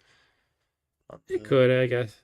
Sometimes the things get distracting, though. At least they know clearly this is a high building. I don't have to, like, try to read through some fancy architectural design of the building or something. It's simple, let's put it that way, I guess. 1. But it's fair to have an opinion that you don't like it. 1. Sorry, to go 1, 2. I think I did 3. This cop, police cops. Oh, spaghetti-o. Alright, I think that's all my movement. Let's start with the artillery. It is 1-1 because of 5 combat versus your defensive 4, right? Yeah. Alright, let's see what I roll. And again, the 1-1 means 4, 5, or 6 actually does damage. 6 would do 2 damage. And because I'm out of range, the 1, 2, and 3 do nothing. 6, 2 damage. Die? No, okay. What? I was gonna say I don't have to retreat or something, but no, that's... Oh yeah, you do. What does that mean? No, it's just No, it's just 2 damage. it's a 2 without an R, so you don't have to retreat. Okay. That's probably gonna be it for you, pretty much. All right. So his defensive 4 is now. He keeps secretly, actually, technically speaking, but is it now down to 2? Pencil. Here you go. I think that was the one they said is the exception. I have to know it. So you have 2 defense. 2 defense. So yeah, now my combo of cop and National Guardsmen are going to try to seal the deal here. So Yeah, this artillery is annoying. yeah, they are a pain for you. They're good for. But yeah, this means it's 4 versus 2 is 2-1. So if I can pull this off, might be it. 2-1. Well, again, I can only do 2 if I roll a 6. That well, you just did. I'd have to do that again to finish you right now. Is my point. So 1 in 6 chance of me just losing right now. Yep. But I rolled a 1. So I'd. Oh man. Destroy 1 of your. Yeah, you destroy 1 and the other has to retreat. So I'm gonna make you eat the cop, which only gives you 1 point. And my guardsmen retreat. Wow, how about that? What does retreat mean? I just move away a space. If there's no valid option, then he dies. But there is valid options. Okay. There are valid options. No point overthinking this. I guess he'll go here. I forget if it says they can go into the building or not. I think they can as long as they're a unit that normally can go into. But I'm not going to worry about it right now. Okay. That would mean it's your turn. So you have a chance to smash things up. All right. What are your points again? I have 13. 13. Yeah. You're not going to get 12 this turn, but you could get 5. Yeah. So I can go. Well, hold on, let me think. So. To address Ryan's comment a little more, maybe Sheboygan is a very uninteresting city. Have you considered that? Somebody in Sheboygan, Wisconsin is going to be he's going to send me a very angry message later. How dare you say my city's uninteresting? We have the Sheboygan River. No, what's this one called? Something like that. I can't go here because then your artillery can go here. If I say here, then your artillery can shoot me there.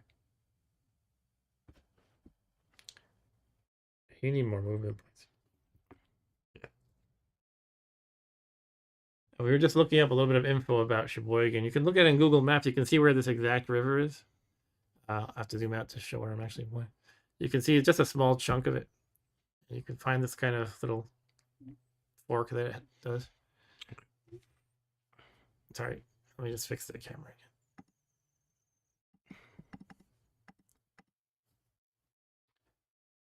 I guess I can attack this building. And by the way, when looking this up, we saw it had a population of 50,000. I was comparing that to New York City. It's basically less than 1% of New York City's population. Sorry, go ahead. Attack this for 4.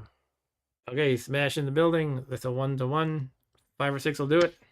That's a 1. The fail. Rolled like 4 ones. Yeah, this monster's not having good luck. Alright. Just, no. I was gonna hide in the corner up here, but that's probably not smart. I wonder if you can, I don't think I read anything about this, but it almost seems like it should be a thing that you can give up and retreat off the map. That would be like a minor loss as opposed to a major loss. There's no such concept in the game. Go here. Okay. And then attack one of those buildings for 1. I have to roll a 6. Low one, right? Yeah. I roll a 2. It's off this screen, but I rolled a 2. All right, let's catch up on the chat. David Martin says, I wish SPI was still around. Only game I own by them is Dragon Quest. That company made some great games. Glad to see you guys enjoying one of them. Yeah, cool.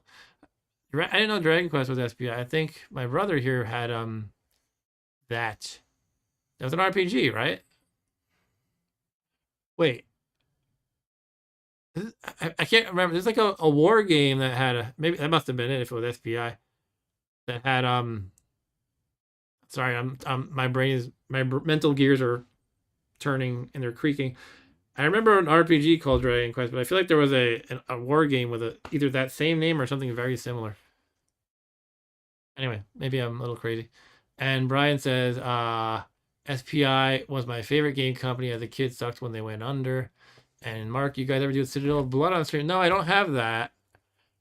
I remember playing with that with you a little bit when I was in like high school. You had got it like for the, kind of like, oh yeah, I liked this when I was a kid, but I was too young back then. But when I was in high school, you got it the second time and we played it a bunch. That did seem pretty cool. It was like you have a generated dungeon. You're just picking up little tiles the exact same size as this. These little, I guess they're 1/4 inch square, and it would indicate like a room or a corridor, and you just kind of go through this dungeon fighting monsters about as you would expect. Yeah, Dragon Hunt was the one I was thinking of. Thanks, Bri. And Wizard's Quest, I know. I actually have our old copy of Wizard's Quest. That could be fun to try.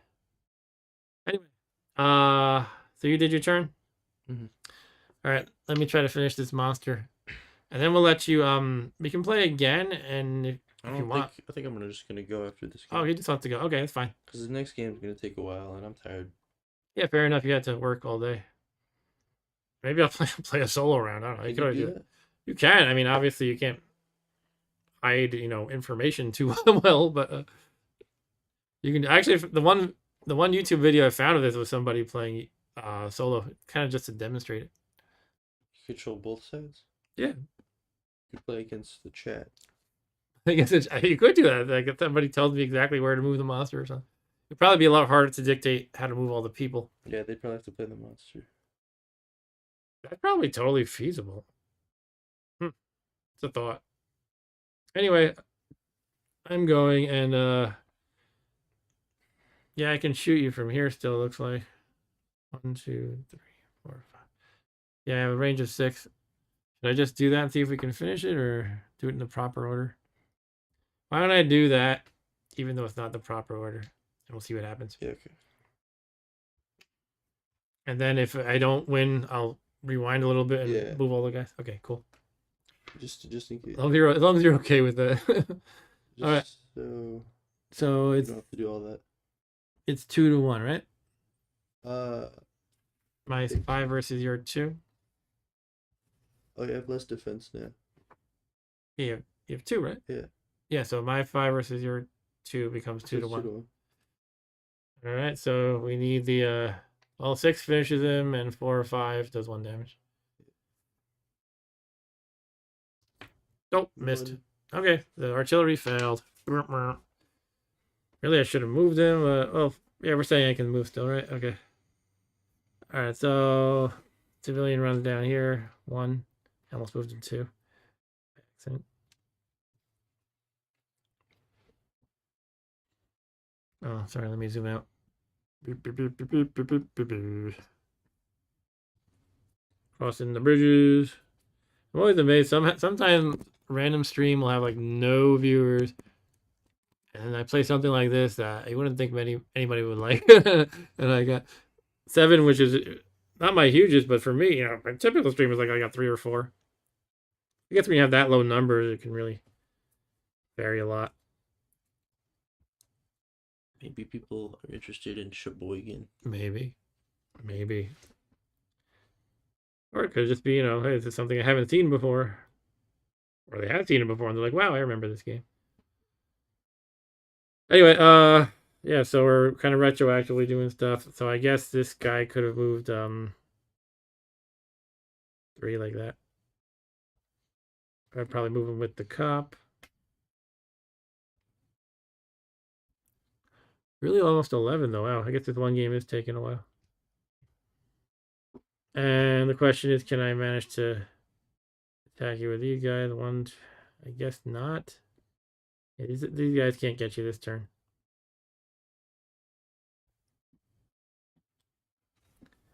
Alright, this cop is gonna do something stupid. Something pointless, I mean. Maybe this guardsman will wait to meet up with the cop. Anything else? This guardsman can say, wait, I want in on the action too. I want to get the finishing blow so I can pretend I did something. Okay. That's it then. Your turn. You're not gonna move the people, or did you? I did. Okay. Okay. So your artillery is right there. Mm-hmm. Gonna try to smash it. I mean, I can't.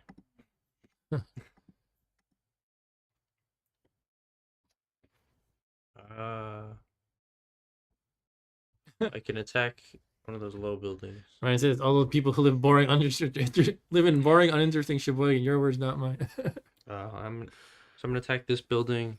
I don't know what's there. Maybe there is cool stuff there. Maybe there's a cool retro arcade. I would go there. What's it? I'm attacking that low building with 1.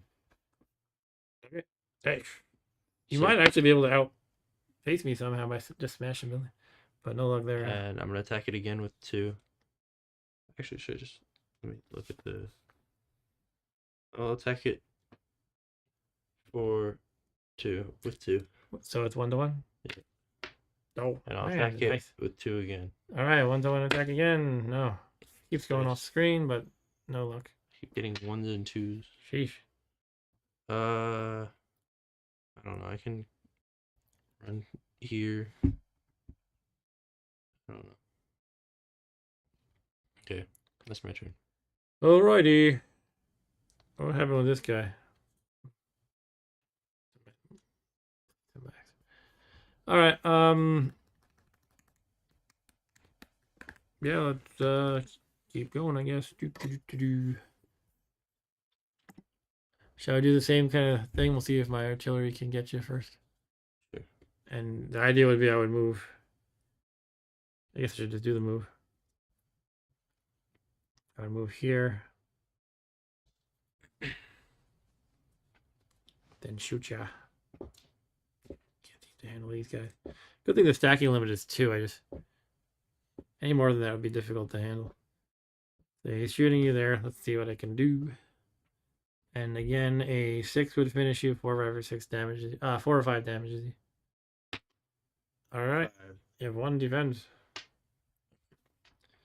I just remember after. And so we'll just say this guy here is going in for the coup de grace. Am I talking too quietly? I might be talking too quietly. Usually are. Remember, this is the mic here, so at least aim your talking. Yeah. All right, so we're gonna try to finish you here. That's 4-1. All right. This is what the 4-1 chart looks like for those who aren't. If you don't have the chart in front of you, this is a. I'm guaranteed to be dead. Oh yeah, you're guaranteed to be dead. Look at that. All right, just end it. Then there's no point in rolling. I want to roll. I want to roll. Yeah, it killed you. 6. It killed you a couple of times over. 3. Get the 3 damage. Okay, good game, Rob Bob. But yeah, you didn't know what to put your points into, and now you see how that works. Probably should have put like 1 more point into movement at least.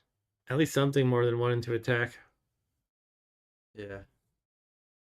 Again, just going by victory conditions is totally valid. Could I just wait? Could I have put 0 points into something? I don't know. Because if so, I probably would have not put one. I would have put 0 points into it. Well, we can check if you can technically do that. So let's check it out. Just for curiosity's Although sake. that wouldn't work for ratios. I don't know. Yeah, that's true. It wouldn't make sense. You would have it. Somebody would beat you by an infinite amount then. You probably have to put at least one each. But it says down here. It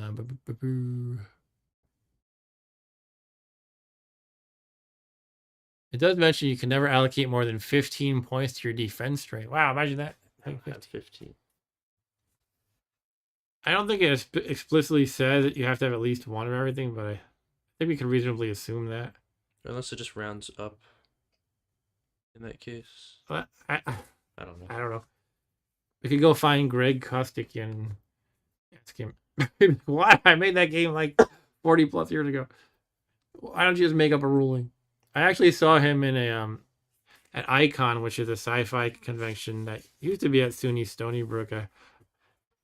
I would go there sometimes and not really. Most of the activities didn't look appealing to me. I was kind of like wandering around like lost. Like I don't know what I want to do here. I just follow what some of my friends did. But one time there was a panel by this guy Greg Kostikian who made this game, and he was speaking.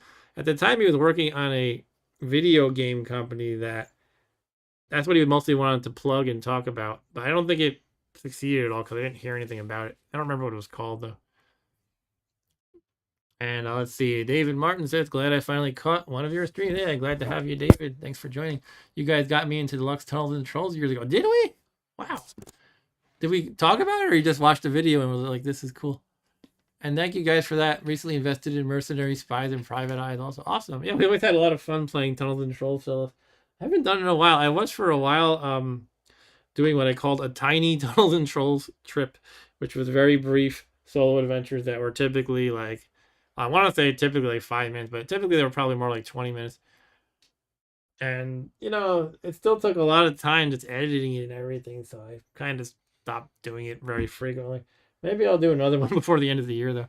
But yeah, glad that you joined, David. It's always fun having people who are into gaming hanging out in the chat. And it looks like tonight we have 6 likes, which is definitely a bunch more than I usually get. Not hugely more, but yeah. I try not to obsess over stats, but they're fun. But yeah, so Rob Bob is saying good night. Yeah. Good night. Good night, Rob Bob. And I have to decide, do I want to try one solo round of this? Or I could hang it up myself. Let's go for one solo round. All right. Thank you for joining, Rob Bob. We'll play it again sometime when you have more knowledge about what you should spend your points on. At some point. All right. He's out of here. And Megan is in the chat. Go, Megan. All right. And David says, I binged on your solos and still do. Oh, you watch those videos? Cool. All right. Yeah, those are fun. I mean, as basic as the mechanics and sometimes silly they are in Tunnels and Trolls, a lot of those, there's just so many solo adventures and they're fun. And the way it was, I don't think this is the case anymore since Flying Buffalo got acquired, but it used to be that they didn't care. Anybody could write solos. So it's kind of a pro and a con, though.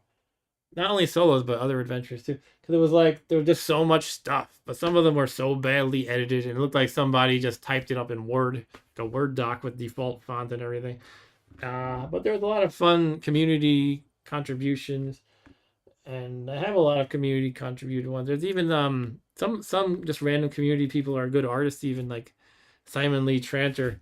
He put his art to a lot of fan books for TNT.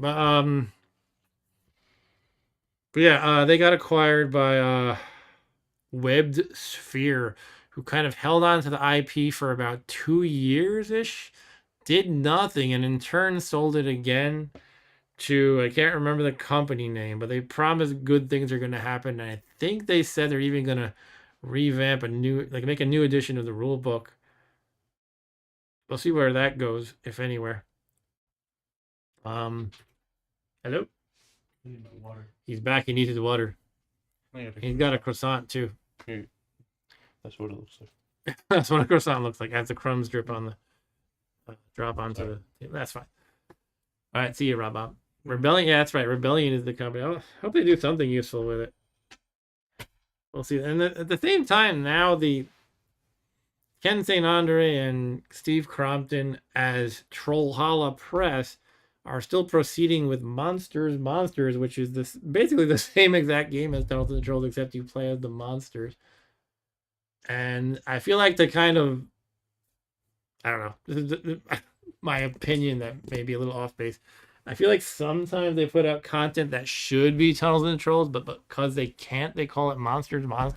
For example, one of them is called the Lovecraft variant, which is apparently based on an old Sorcerer's Apprentice article, I believe, in which it was how to play like a Lovecraft style game in Tunnels and Trolls. So I asked one of them, I don't remember who specifically about it, who was involved in putting out this book. So I was like, they put the Monsters label on it. So I was like, oh, cool. So you can play as like Cthulhu and everybody in this. And the response I got was, well, you could do that, but really it's designed for you to be the humans fighting. They got it backwards. Why are you putting the Monsters label on a Lovecraft variant when you're not? I don't know. And that's kind of one problem I have with Tunnels and Trolls. Sometimes is the designers are like, anytime somebody says, I want to do this with the game, but why didn't you write any rules about it? They go, oh, you could just do it. Like, okay, thanks. Sure, I could do anything with any. I could play. I could fight. A Balrog in this game if I want to. If I make up how to do it. Anyway, I do like TNT a lot. I just kind of randomly ranting here. Anyway, why don't we focus on this and try to play a solo round in which I will cunningly outsmart myself in epic battle. Underpasses and orcs, says Ryan. Yeah. Let's see. I can play as one of these quote-unquote historical creatures. These are kind of like pre-mades, right? They give you the abilities and all the points. Look at the Tyrannosaurus. How many points is that? That's unreasonable. So we just played a game where Rob Bob was able to choose 13 points. That means all the points added up to 13. And if he were spending special abilities, which you weren't using, each of those cost like, 6 or 7 or 4. So Tyrannosaurus, who I guess is Godzilla, has 18, 38, 50, 53, plus say like an average of 5 or 6 for each of these. Like, how many points is that? Holy crap, like 70 or 80 or something. Anyway, why don't we go to one level up from learning scenario to basic scenario. The human player has 32 initial strength points. The monster has 18, so this is a stronger monster and a stronger human force. No helicopters or fire attack abilities, so we're still not using those.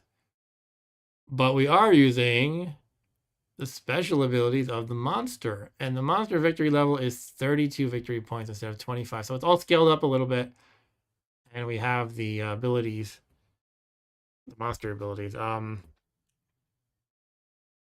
There's apparently a city-eating scenario, by the way.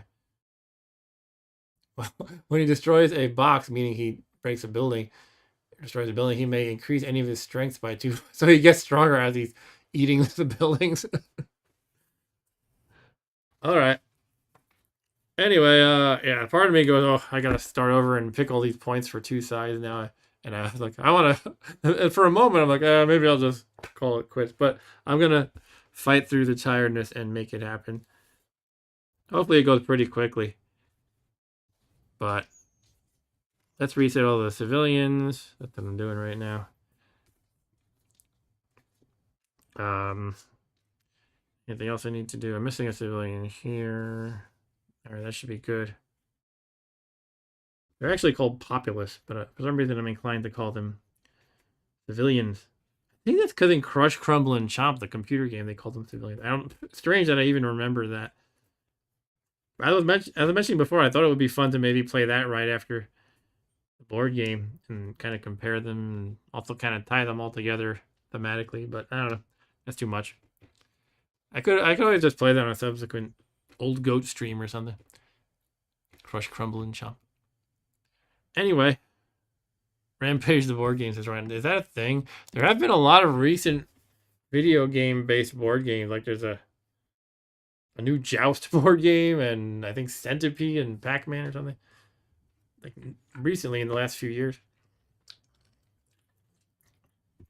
I was tempted to buy one for the heck of it, but they're not exactly getting stellar reviews, and I'm trying to err on the side of not buying more stuff to fill these shelves with. I don't know if you can see it all.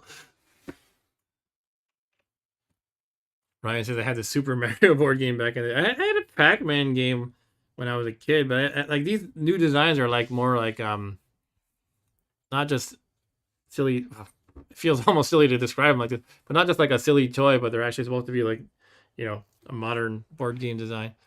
I had a Pac-Man game that was like a plastic Pac-Man, and you would like it like I think his jaw was on like a hinge or something, and there was like a space on the bottom, so you could press it down these marbles that represented the dots, and it would eat them, and you could move it along.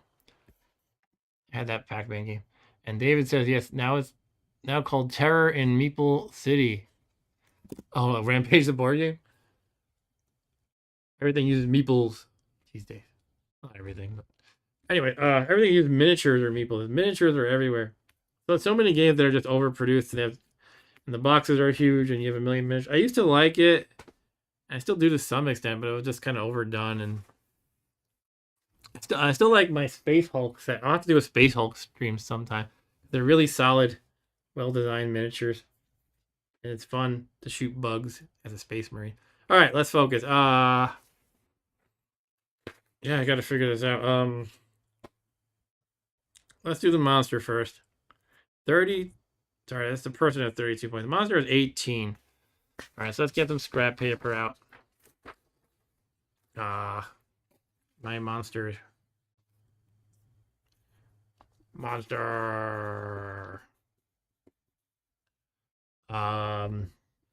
What could he be? He could be a robot. How about the robot?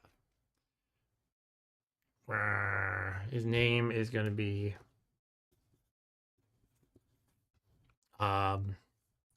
Wickedtron. All right, the Wickedtron has, what are the monster stats? We got attack strength, defense strength, building destruction. I'm going to just abbreviate. I don't feel like writing them all. Movement allowance, and special abilities. We'll have to pick something appropriate for the Wickedtron. So what do I have? 18 points? That's what I said, right? Yeah, so how do I... Let's check out the ability costs. Yeah, they're all pretty expensive. So we have flame. Let's just go over the names real quick. Flame immunity. We're not using fire. Fire breathing. I assume. Yeah, we're not using fire, so we're not going to use either of those first two. Lightning throwing. Did I use fire? Does not. So we could potentially use lightning throwing. Great height. Web spinning. No, that would be for the spider, not for the Wickedtron. Fear immobilization. Blinding light. Jumping over buildings or units. Radiation. Mind control or flying. Okay, I'm just going to eliminate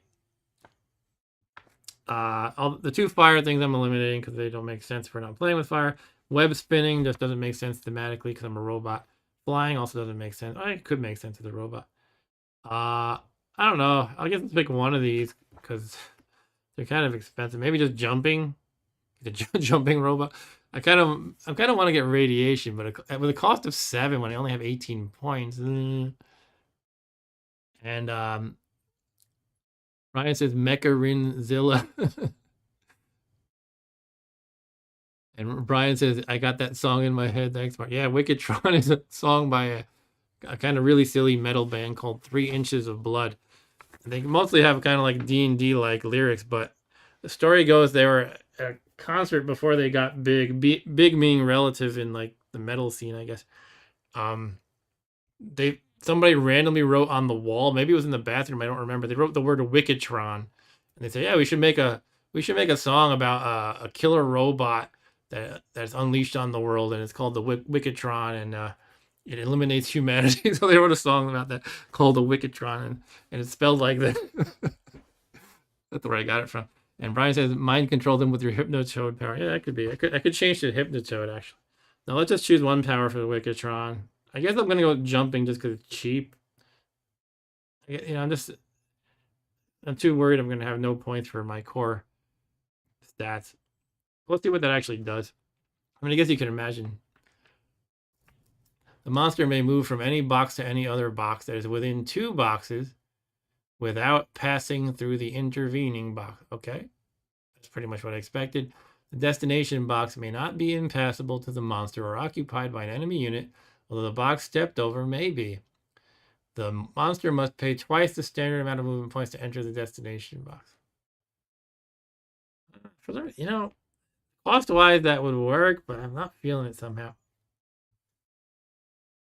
How about blinding light? That's also a cheap one. Twice during the game, only twice in the game, the monster may flash with blinding light. During the subsequent human combat phase, the monster may not be attacked by any human unit. We could go with mind control, even though it's expensive. That's just a once during the game thing. The monster player may take over any one human unit. All right, I'm having trouble coming to a decision. All right, I'm gonna go with blinding light. He's the Blindatron.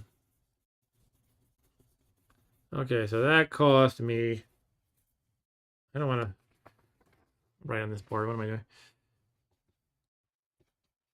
So that is, again, twice during the game I can be unattackable. I blind all the humans with my Wickedtron power. All right, so that leaves 14 points left. As we start with Rob Bob, you don't want to have attack of 1. Actually, I think his choice of only 2 movement was more of a hindrance. It's a totally valid strategy, just smash buildings, but it just doesn't seem as fun. So let's get I'm gonna go with at least 3 attack. I feel like I want more than that, even 4 or 5. Can't have everything there. I could just be not good at smashing buildings, perhaps. So I have 14. What if I did? Let's see, 5, 4. Only 5 left at that point. 4, 4, 4, 4, 1. That's 9. And 5 movement. That's. Let's go with 4 movement. I'm gonna settle on 4 movement. And for building, it would be nice to be not completely crap at smashing buildings. Perhaps a 2. So I can at least knock out the occasional low building, perhaps. All right, so now we're getting somewhere, right? Making a plan. So 8 left for attack and defense. I could do 4 and 4.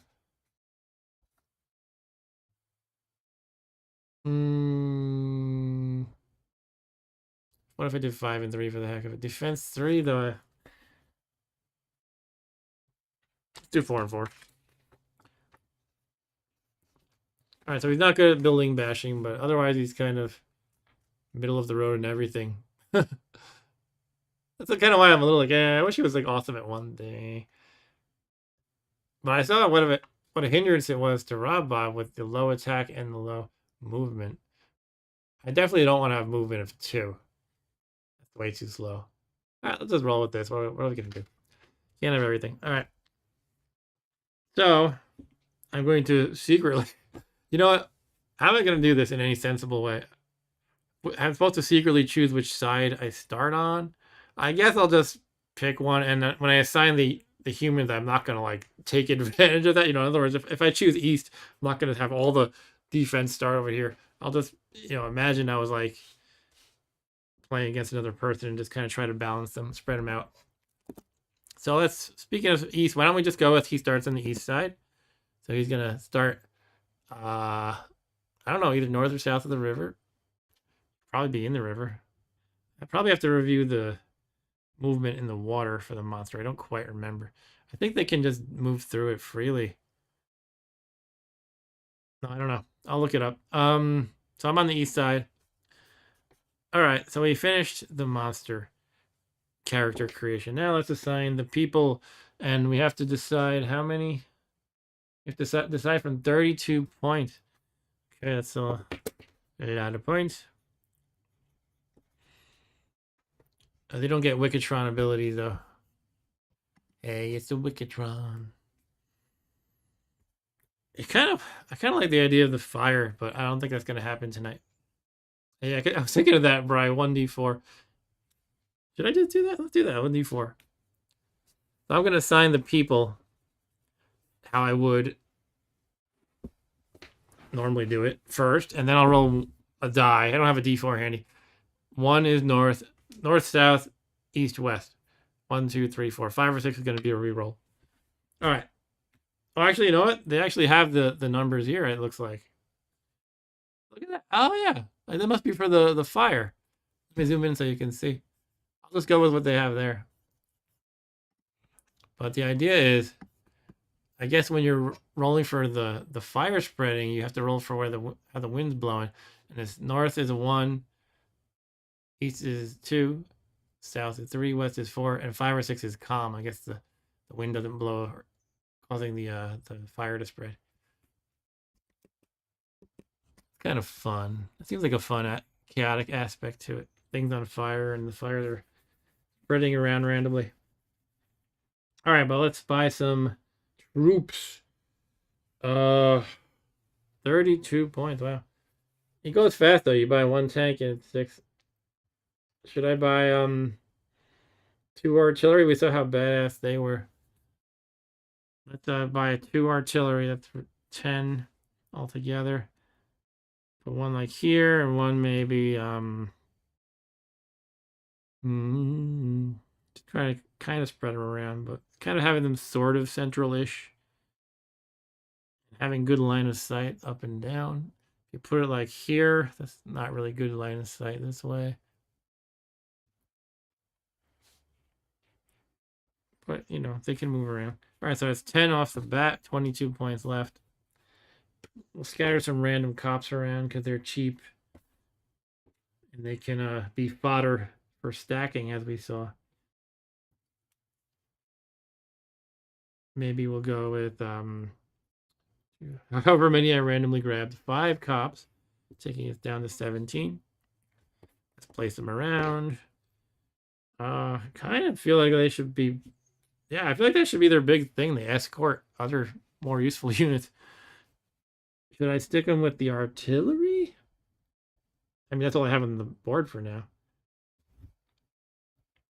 Let's do that, and as I place other units, I'll stick them with them too.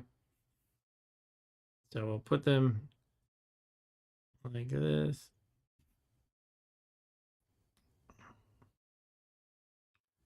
Okay, Wickedtron. Prepare to meet your maker. We can get it. We gotta get at least 1 tank, right? So that's gonna cost 6. That's only I'm only down to. It's only I'm already down to 11 points. The tank will go here because that's cool. And he will get a police escort, meaning police fodder.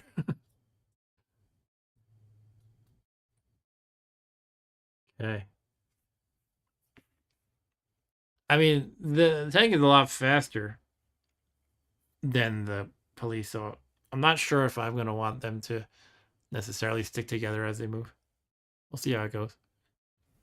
You know, the tank might decide, I'm going to leave you in the dust, and, you know, so I can move over here somewhere and take a good shot. Okay, so I might as well get some guardsmen. I have 11 points. I could get 3 guardsmen, and the remaining 2 would have to be cops, I guess.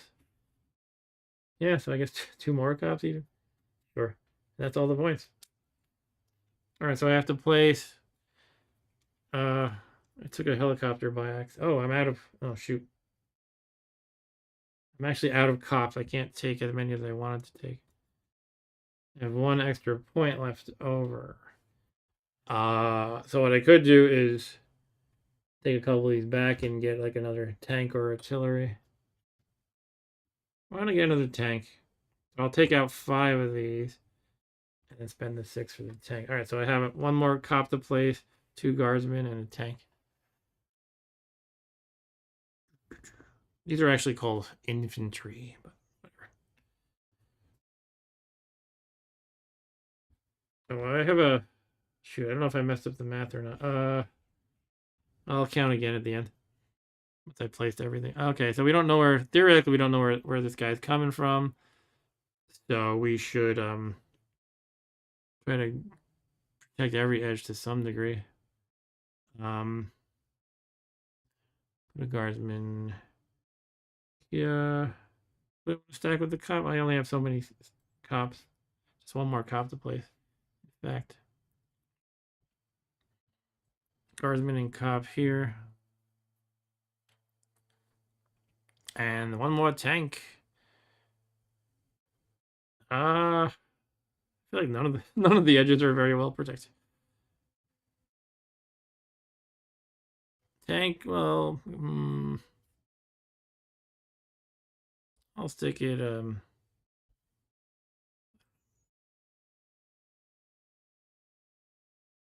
Yeah, they can move fast. They could always zoom around and be where they need to be. I'll put them here. All right, so that's our placement. Let me again verify the points because I got confused for a moment. So 6, 12, 18, 19, 24, 25, 26, 29, 32. Is that what I had? Yes, that is. I counted correctly. I can count. Yay. All right. Now we're going to roll to see where the monster shows up. 1, 2, 3, 4. North, east, south, west. 5 or 6 is a reroll. 3 appears on the south side. Okay. Kind of glad I have the tank here. Now, how am I going to play this? I guess the monster would choose given the layout at this point, so I could fairly say that. Well, I'm not going to put him right in the tank's face probably, but maybe I'd put him over here where I could hopefully hunt the civilian quickly, who's a little bit unguarded, unfortunately. So that's where Wickedtron will show up. Come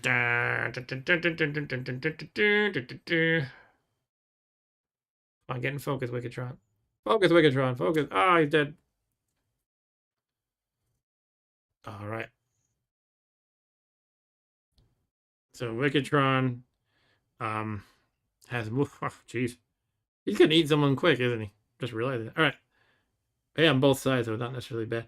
But yeah, the way it works is when you appear on the edge of the board, that's your first movement point, and that's the first turn. So his first of 4 movements is going to be, well, let me think about this. He might be able to smash a building and then kind of swoop to the right to eat the person. So maybe he'll actually start here. He could go smashy 2, 3. Then he couldn't actually eat that guy this turn. Might be okay. He can always eat him the next turn. What if I go 1? Well, this is actually, I have to remember that moving onto the board is 1. So 1, 2, 3. Yeah, I can't really smash a building and try to eat the person this turn. Quick lunch, says David. Yeah. That said, this guy's strategy isn't really centered around building smashing, but what if I just did? Hold on, actually, no. I was gonna say maybe I could just rush up here and smash, but there's a certain order to it too, right? You can only smash buildings while you're moving, then the attacks happen. So I do have to watch out for some things that can hurt me. All right, I'm gonna just kind of do my original plan. I just won't be able to kill him this turn. That's fine. So I'm gonna do 1, or this could be 1. It doesn't really matter. 1 smashy, do a drive-by smashing. I'm gonna use the 2 building smashing point, which makes it a 1-to-1 against a low building. So 5 or 6 destroys it. Anything else does nothing. Bam! He did it. 5 points off the bat. Oh no, wait. Is it lesser for the smaller building? Yeah, it's only 3 points for the low building. So 3 out of how many does he need? He needs 32 points. All right. All right, so he's got 3 out of 32. Very first action, very first turn. But that's his first movement. And then he goes 2, 3, 4. He's chasing the civilian, but he can't really eat him yet. And that's the Wickedtron's turn. So now all the people go, holy crap, the Wickedtron's here to kill us. We shouldn't have invented him in that lab. So what happened? Well, this guy says, holy crap, I gotta get out of here, that's for sure. um, what else am I gonna do? Should I play it like before when all the civilians try to go to like essentially the opposite corner? That seems reasonable. So let's do that for civilians. Obviously, this guy needs to get the heck out of Dodge. He's probably not gonna be too successful in doing so, but he could try. Moving him. He can go up, let's say. He's gonna might as well cower in the corner. He's gonna try to go into this corner building.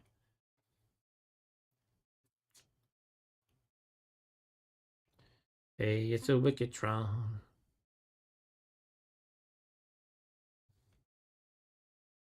Okay. It's all the civilians. Now the harder decisions. What to make my forces do? Well,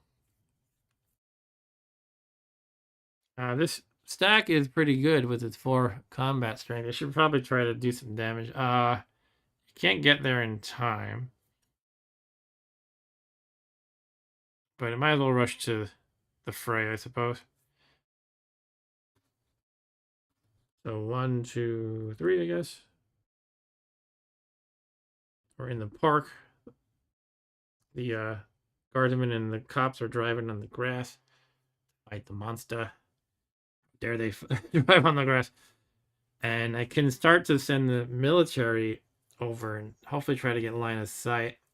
Sorry, when I say the military, I meant to say the artillery. Yep.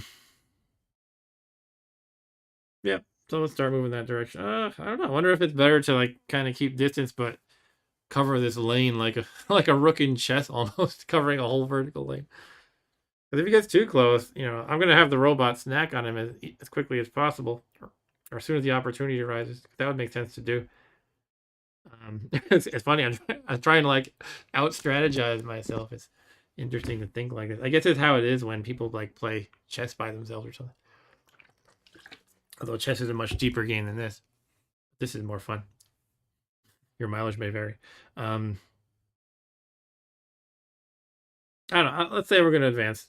We're going to move 2, though, because we want to keep the escort, right? The police has to move 3, and the artillery has to move 2, so we don't want the police to outrun the artillery. But you can see we don't have line of sight because of the building right here. So we cannot shoot the Wickedtron this turn. All right. What else? Got more artillery here. They can try to go that way. Again, with a police escort. Police escort actually means they're the meat shield for the youthful troops. And the tank, yeah. This building, this buildings weren't in the way. If this whole row of buildings wasn't in the way, we could actually potentially take some good pot shots at the robot. It makes me wonder, am I actually allowed? I don't think I am. I'm wondering if can I have like a tank blow up some buildings just to clear line of sight? I don't remember reading that. And I guess that's supposed to be contrary to our mission of protecting the city, but hey, if you can take out the robot that's gonna like just murder everybody by blowing one building that's in your way, that could be a valid decision, a valid tactic. Anyway, I don't think we can do that, so let's keep rolling. What's this tank in the corner doing? I don't know. He's got to try to advance somehow, but should he go up here? Probably down here and try to cross these bridges. So he's gonna go. He can go 5. That's pretty good. 1, 2, 3, 4, 5, and I think only the infantry can cross the river spaces, meaning these specific guys. The way it works is they have to spend all of their movement moving into the river, and then they spend all of their movement on the next turn moving out of the river. Only they can do that among the humans. I think the monsters can go through, but I have to look that up to be sure. Anyway, yeah, a couple more people to move. This guardsman's gonna come through 1. He'll try to sneak through the buildings. 1, 2, 3. And I still haven't decided what to do with the tank with the police escort. I guess we'll try to. Yeah, we just got to try to get some line of sight somehow. I'm thinking the tank might have to ditch the police for now. They could catch up later. Uh, yeah. What is the robot gonna do? If he can clear out the civilians, but he can't just stay around here forever. He's gonna have to go like past this lane or this lane, and then artilleries and tanks could try to take pot shots, perhaps. Well, let's just say the tank and the cop will run down here. 1, 2, 3. By the way, David, I'm happy to hear that you enjoyed the Tunnels and Trolls videos. It's always good to get some feedback and know that live human beings are watching. I can see the stats like, oh, I got a lot of views on this, but it's awesome to hear that people are actually enjoying the content. Okay, so that is it. Can anybody shoot it? I don't think anybody can this turn. Yeah, so it's back to the robot. Hey, it's a Wickedtron. Wickedtron has no buildings around to smash, but it can definitely try to kill some people. And civilian looks like a ripe target. But what are the options? It can move 4, because that's our move. Unfortunately, the way the grid is laid out here, I can't really traverse the park here too quickly. I can't kind of take little shortcuts where edges will just barely connect. And they can't move diagonal, that's the rule. So I can go something like 1, 2, 3, 4, however. I don't know if that's the best idea. Seems like I might as well just go 1, 2 and eat him, and then I'll be like, I don't know. Do I want to advance closer to these cops and guardsmen here, or do I want to be farther away from them? I definitely want to eat the civilian. I also kind of maybe want to consider rushing the artillery. That might be a good strategy. Think about the artillery is let me zoom in a little bit. A lot.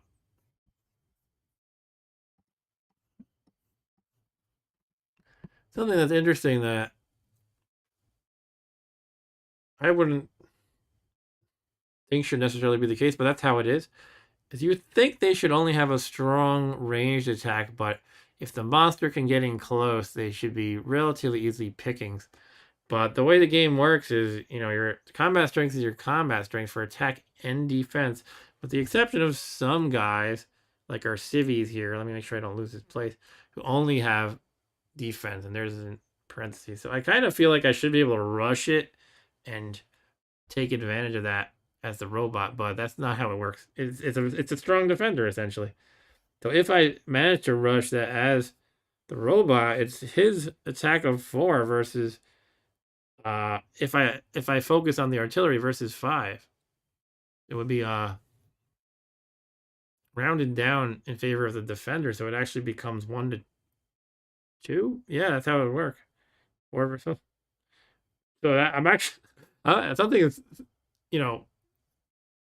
stirring in my brain that because the artillery are so dangerous, you might want your monster to have at least attack of 5 so that it can actually go toe to toe with these artilleries pretty well. That's the kind of what I'm thinking. But as it is, he's weaker than the artillery. But yeah, does he want to rush it? You know what? Let's just say he's stupid. Not necessarily stupid, but he's hungry. He's gonna go right to the person. Let's go with our initial knee-jerk plan. He's gonna go. And we're going to try to advance as far up as we can. 1, 2. Okay, you actually can, as we mentioned earlier, you can run. I moved 2, let's not forget that. Run into the space with a non-combatant, such as the civilian. If you beat them by, what did it say, 6 to 1? You really have to have a high attack. Like a special, it's called overrunning human non-combat units. Yeah, but you need 6 to 1 to be able to do that. Apparently 4 to 1 isn't enough. All right, so we're going to go, we did 2 moves, 3, 4. He's going to eat the person as his attack.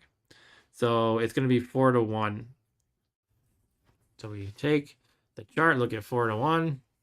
There is actually a chance that the Wickedtron could get injured, but it is definitely going to eat the person. So essentially 1 means ate the person and got injured. Anything else means ate the person and did not get injured. All right, Wickedtron, let's see what you can do. He ate the person, and apparently ate him 3 times over. Ah! All right. Wickedtron eats the person. His victory points are now 8 out of the 32 needed to win. He's a quarter of the way there already. But he's a little vulnerable now. He's gonna have to take some hits. Let's see how this plays out. It's over to the humans' turn. Yeah, so probably these guys are gonna rush and attack. Not to be confused with the video game rush and attack. And likely the artillery are gonna try to move forward a little bit and try to take a pot shot. And everyone else will advance while the civvies run away. Seems to make sense. So let's do the civvies because that's usually easier. I kind of want to try Crush, Crumble, and Chomp, the video game. All right, civvies. We said we're all running to the northeast. So this guy is going to hop into this building for the moment. This guy is going to hop up here. We said he was going to cower in this very building here. We'll go there. He'll go, I guess, this way.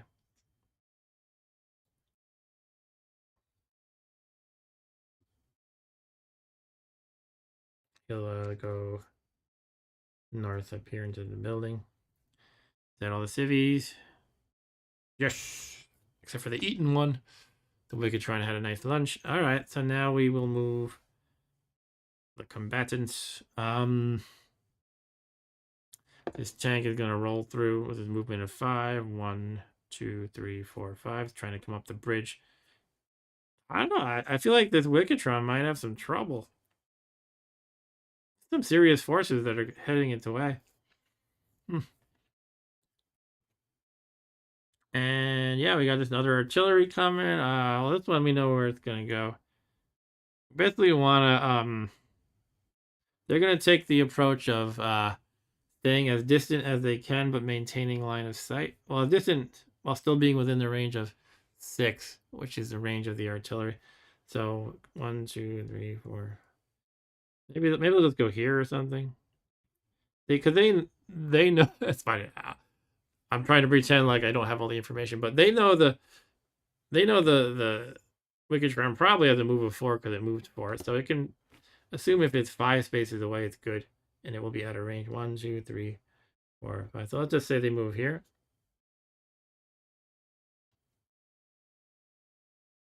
And the National Guard is just going to kind of charge forward. 1, 2. Do they want to be here though? That could put them toe to toe with the Wickedtron if they move 4 and attack. Sorry, my hand's probably in the way. I'll say they do that anyway. These guys are going to go toe to toe with the Wickedtron. Try to do some damage at least before they eat it. All right, that's looking pretty solid, really. Okay, what does this tank with the police escort do? It could go down this way. It could go like maybe here even and try to take shots. I don't think the bridge blocks shots. Like blocks line of sight. I think only buildings do. That could actually be a pretty good vantage point for the tank. Come around like this way. So let's say we're doing that, and we have to decide if they're going to leave behind the police escort so they can move their full movement allowance and get into a better place. Let's say they do that, because there's no real way the Wickedtron could attack him immediately. So the police could always catch up later. 1, 2, 3, 4, 5. And the police will start to catch up. 1, 2, 3. All right. This artillery will head this way. And they can't be towed by the police, so they can only move 2. I don't think the tanks can tow the artillery for some reason. I mean, I guess I wouldn't expect police cars to be able to be equipped to do that. Okay, is that everybody's movement? Looks like it, so let's attack. Probably better to do the ranged attack first, because if I can soften Wickedtron for this attack, then that would be better. All right. Yeah, so here we go. This one first, that's 5 versus the Wickedtron's 4, so it's 1 to 1. We get to old chart. And we see, yeah, 1-to-1 usually means, 50-50 chance. See what happens. A 1. That is a big miss from the artillery. Okay, so much for that. And then we have the guardsmen accompanied by the police rushing into combat. Again, we have 1-to-1 because they're combined. Strength is 4 versus the robot's defense of 4. So again, 1-to-1. 5. That's a good one. That is 1 damage to the Wickedtron and no damage to the attacker. Wickedtron is down to 3 defense. All right. Good job there, guys. And that's all the humans can do for the turn. So onward to the Wickedtron. And what does he want to do? He's got a few different targets to deal with here. He can also try to smash buildings. They mentioned that could actually clear line of sight, although I kind of moved out the artillery and tank this way. But from his point of view, he probably wants to actually try to get out of the line of sight of the artillery. He doesn't want to be a sitting duck for this thing. Oh, okay.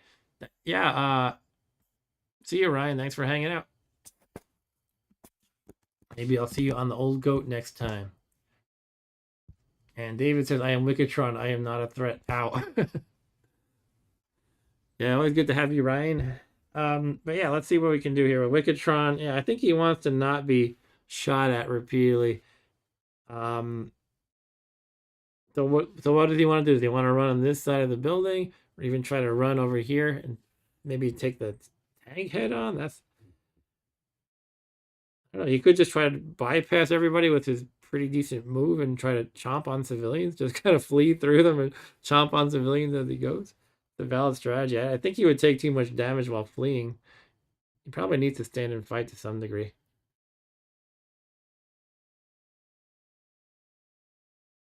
But it's definitely a good idea for him to try to get out of range of this guy. So maybe he will do that. All right, so let's say he goes 1, 2, 3. That's not really great. That'd be the best thing he can do. But then if he does that, the artillery can easily next turn go 1, 2, and that's in the line of sight. All I have to do is be able to connect the two. So really, seems like he can't really get out of the line of sight next turn.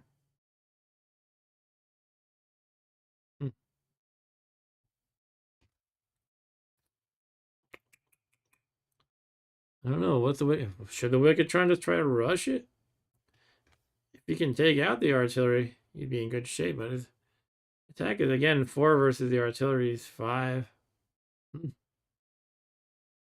Should he just try to take out these guys and then move this way? Meanwhile, taking some shots? That might be the way to do it. Now, here's the thing. As an attacker, he can choose to attack the bunch or just one of them. You could actually, even though I'm saying, the police act as like a meat shield, sort of. That's really only for the attack. When the humans are attacking, I can say they stack and they're attacking. And then if in the process, one person has to die, I can choose the police, which isn't as bad. But going the other way, I can choose to attack them both together in one attack, or just one, or just the other. I can even do multiple attacks. I could attack one first and then the other. Depends how I want to split up my attack points. So it's, in a sense, it's like some ideas are gelling in my mind now. If you look at what the charts are going to be, right? If I attack the stack together, it's 1-to-1. And there is a chance of killing both of them, so that would be the advantage of that. But I have to roll a 6. However, in most cases, I would probably just kill one of them. In which case, it makes me think that because the civilian are going to sacrifice the police in those eventualities, I might be better off just focusing on the police and knocking them out with great ease, because it would be 4-to-1, and it's like an auto kill. I don't know, I'm just talking through some ideas. What would you have to roll to take out the artillery? That's a good point. I can't reach them this turn is one problem. But I could reach if I were able to attack them eventually, like in the next turn perhaps, it would be a 1-2 because it'd be my 1 versus their my 4 attack versus their 5 defense. 1-2 takes us to this column on the combat results table. So I could kill them. Really, I just need a 4, 5, or 6, it looks like.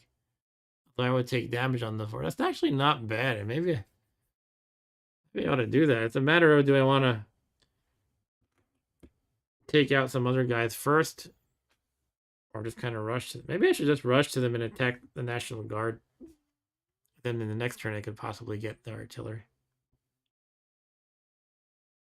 I think that should be the strategy. 1, 2, 3, 4, attack the guardsmen. That's a 1-1. Hopefully get them out of the way. And then these guys have to make a decision. Are they going to try to flee, face them head on, or what? These guys will probably bother the Wickedtron from the rear. Right, let's do that. Gotta make some decision. All right, Wickedtron's going for the National Guardsmen, hoping to just clear them out of the way and then get the artillery next turn, perhaps. So Wickedtron rolls, and this is 1-1 because it's 4-3. And let's roll. A 1. Ooh, does not bode well for the Wickedtron. Takes 1 damage and has to retreat. Monster must retreat 1 box. Okay, that's pretty bad. Down to the defense 2. This isn't looking good already, actually. Looking pretty bad for the Wickedtron. So it has to go, I should probably look up the retreat rules. I think it's just any unoccupied space, essentially. Although they do describe it in great detail.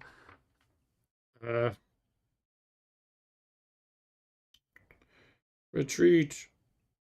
If the affected player is the monster must be retreated 1 box. It may not be retreated into an impassable box, nor into a box containing human units. If the monster has no place to retreat, it takes 1 point of damage and remains in place. Well, in a sense, it looks like it can actually kind of take advantage of that in advance. No, there's nothing in the rule that says I can't do that. I have to run like this way. So I can just move into any free space. And this way I'm actually closer to the artillery. If that's better. I don't know.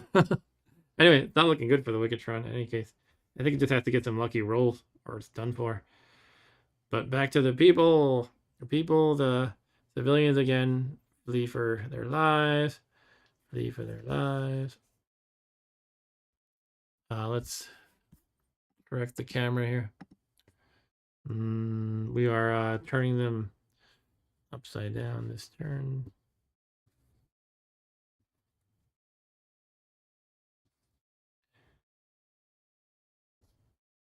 I like how these civilians have to go around the legend. the map key. I can't walk through that.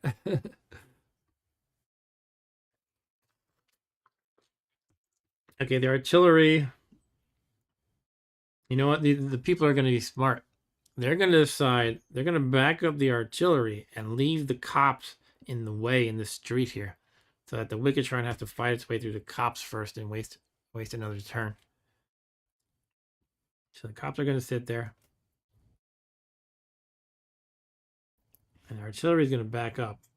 It can move 2, so it might as well go 2. And I think perhaps the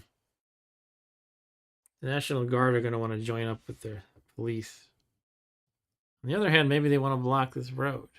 So the Wickedtron can't like retreat up it.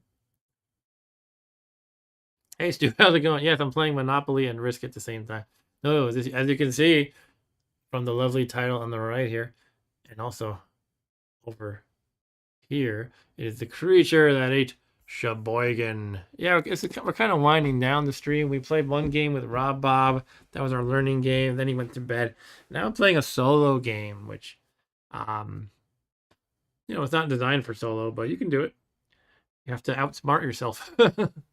So yeah, I'm just gonna play this. It's not looking good for our evil robot monster called the Wickedtron. I think he's gonna lose. He's kind of being overwhelmed quickly. But we'll see how it plays out. some lucky die rolls and the robot may survive. Let's finish our movement though. I'm gonna go with the National Guardsman is gonna try to hold this street up here. Kind of limit the robot's movement. And these two guys, the guardsmen with the cop together, are gonna they can only move 3, so they can't quite. Oh, they can't. They can actually attack the Wicatron this turn. This is not looking good for the Wicatron. Gotta say, this tank is gonna roll north. 1, 2, 3, 4, 5. Shoot, we got 2 tanks coming actually. Actually, this tank is in line of sight. 1, 2, and in range. I think. Wait, range is only 2. Oh, why did I think that? Okay. Yeah, the tanks don't have good range. They have good movement and good attack, but their range is only 2, so they cannot actually shoot right now. 1, 2, 3, 4, 5. But yeah, they're getting mobbed now, though. I mean, the Wicatron's getting mobbed. 1, 2. This cop who's kind of useless. I'll come this way, I guess. All right. So now it's time for the combat. Let's do the zoom in. All right. Yeah. So ooh, poor Wicatron. Yeah, I think he's in trouble. All right. First of all, we might as well do the ranged attack first. The artillery is going to try to soften him, possibly even finish him off right now. But it makes sense to try to reduce his defense first. The ranged attack that the artillery has, so that way these guys doing their close combat will have less of a risk to themselves. So here we go. It is 2-1 on the CRT combat results table in favor of the artillery. See what happens. A 4. What does that mean on 2-1? That's probably at least 1 damage to the Wicatron, which knocks him down to only 1. 4 is sorry, it's 1 damage and retreat. So it's down to 1 and it has to retreat a box. Yeah, the Wicatron is in trouble. Where does it go? I guess you go here or here. Actually, it's a little bit beneficial to it because it can avoid being next to these guys as well as this guy who was about to attack him if it just retreats down here. They can't actually attack him this turn. So that was something to perhaps weigh into my decision to attack. To me, it was a no-brainer. It was like, might as well make the ranged attack soften him up first, and these guys can attack next. I guess retreat's pretty much just as likely for anybody, though, so it probably was the correct move. Anyway, Megatron's in trouble, but he's safe for the rest of this turn, I guess. That's about it, yeah. It can blind people. I might as well use the 2 blinding lights it has. Nobody can attack him. I mean, there's no better time to do it now. And it's the Wicatron's turn. But I don't know what it's gonna actually try to do. Where is it gonna try to go? It's pretty much blocked off. Could try to go this way and up. It doesn't seem like it's gonna work for too long. It could easily be blocked off there too. Time to look up if it can cross the river. Don't remember.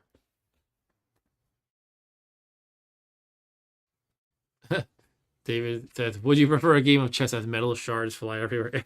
Like begging for its life. I think, have we played chess? All right, so what are we looking for? Movement.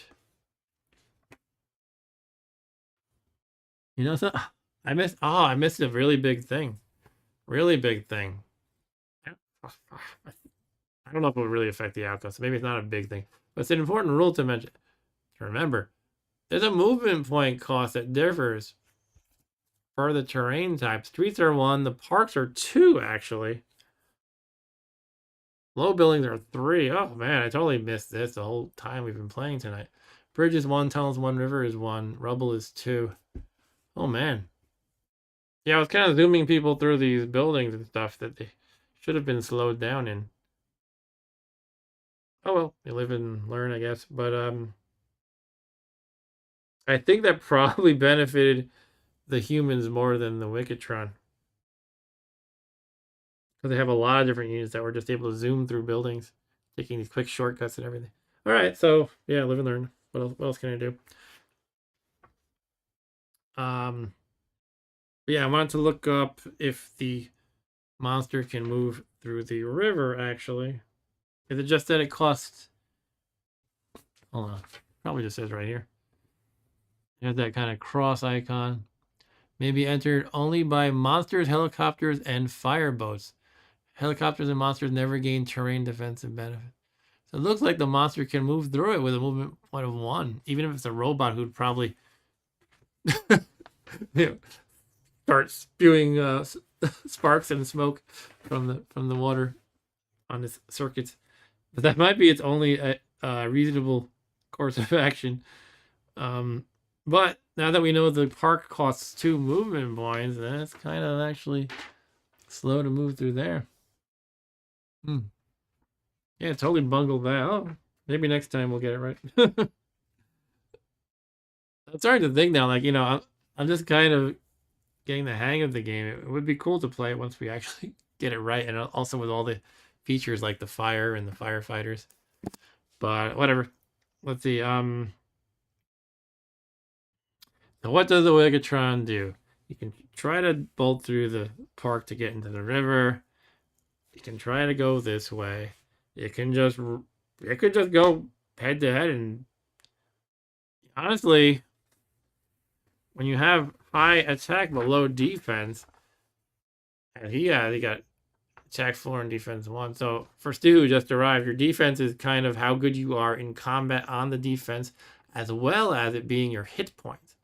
So essentially, you could argue that he just has to go all out on the attack because he's actually good at attacking, and maybe he can finish somebody.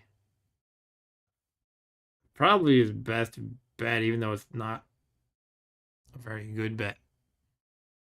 So what he could do is move up and attack. I'm trying to decide if he should attack 2 people. What he could do is attack. Since he has 4 attack, he can use 3 on one of the National Guardsmen, so it would be a 1-to-1. And then 1 attack point on one of the cops, and that would also be 1-to-1. If he's lucky, he can kill 2. He's still probably screwed, but I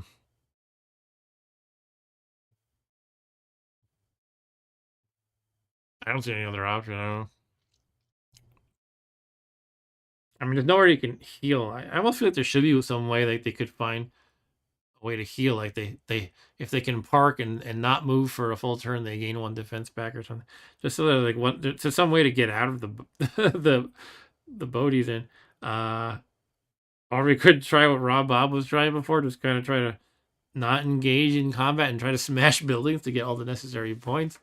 But he had 8 out of the 32 points needed to win. So I don't know. The Wicketron's toast, I think.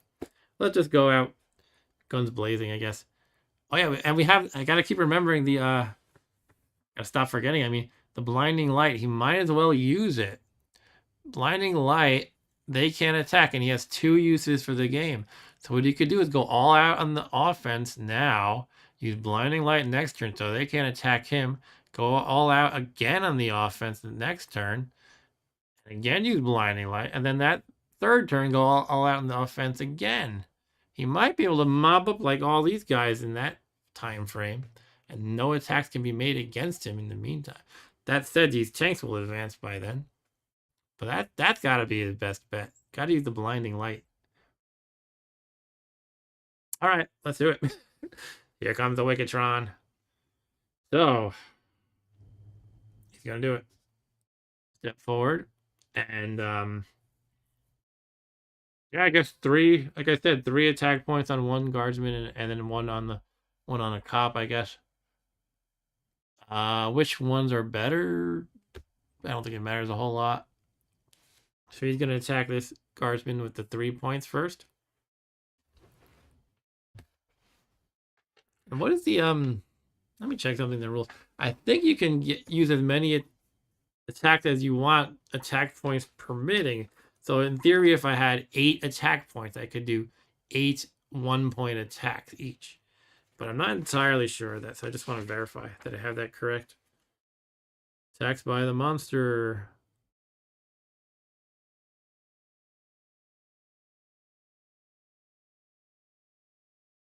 Yeah, it looks like that's correct, basically.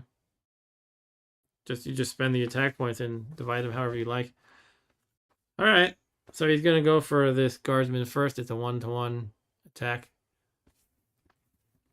And we break out the old CRT once again. You know, I'm talking like I have some brilliant plan here for him to survive. Really, you know, like as if going on the offense guarantees he'll mop these guys up easily. It really doesn't. It's just the only prayer he has. It's still for any 1-to-1 attack, 1, 2, or 3 means he dies. So this is still not a great plan. It's just the only prayer I could come up with for the poor Wicketron. So yeah, 4, 5, or 6, he'll kill it. 1, 2, or 3, it's game over for the Wicketron. So here we go. This guardsman here. All right, he killed it. Take that, you National Guardsman. And that's 3 more points for the Wicketron.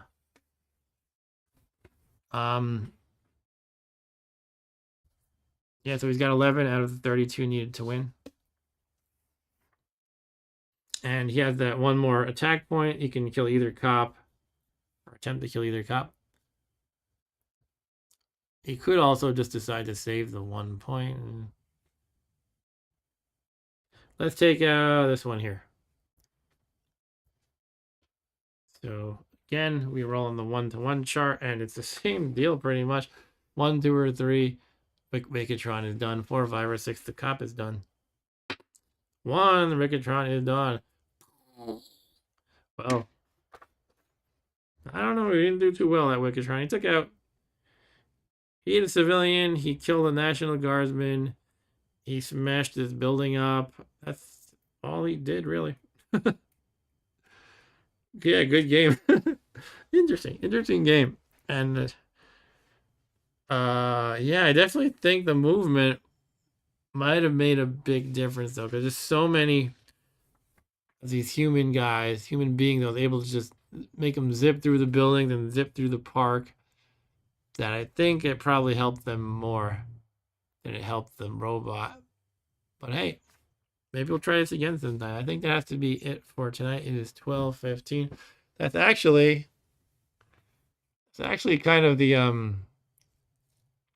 way the way I like my streams to go. If I in an ideal world, when I don't get crazy and play games super late, I start at 9:15, I end at 12:15. My 3-hour stream. So it's kind of perfect in going with the way I like the schedule to work out. But yeah, this is definitely a fun game. And again, this is The Creature That Ate Sheboygan by SPI Games, published by SPI Games, designed by Greg Kostikian, however you say, Kostikian, I think. Let's check out the other credits while we're at it. Physical Systems and Graphics, Redmond A. Simonson. Ryan, who didn't like the board graphics at all, might have a problem with Redmond A. Simonson. Play testing, a bunch of people, including the Bluegrass Wargame Club, Capsule Game Development staff, John Butterfield, Greg Kostikian,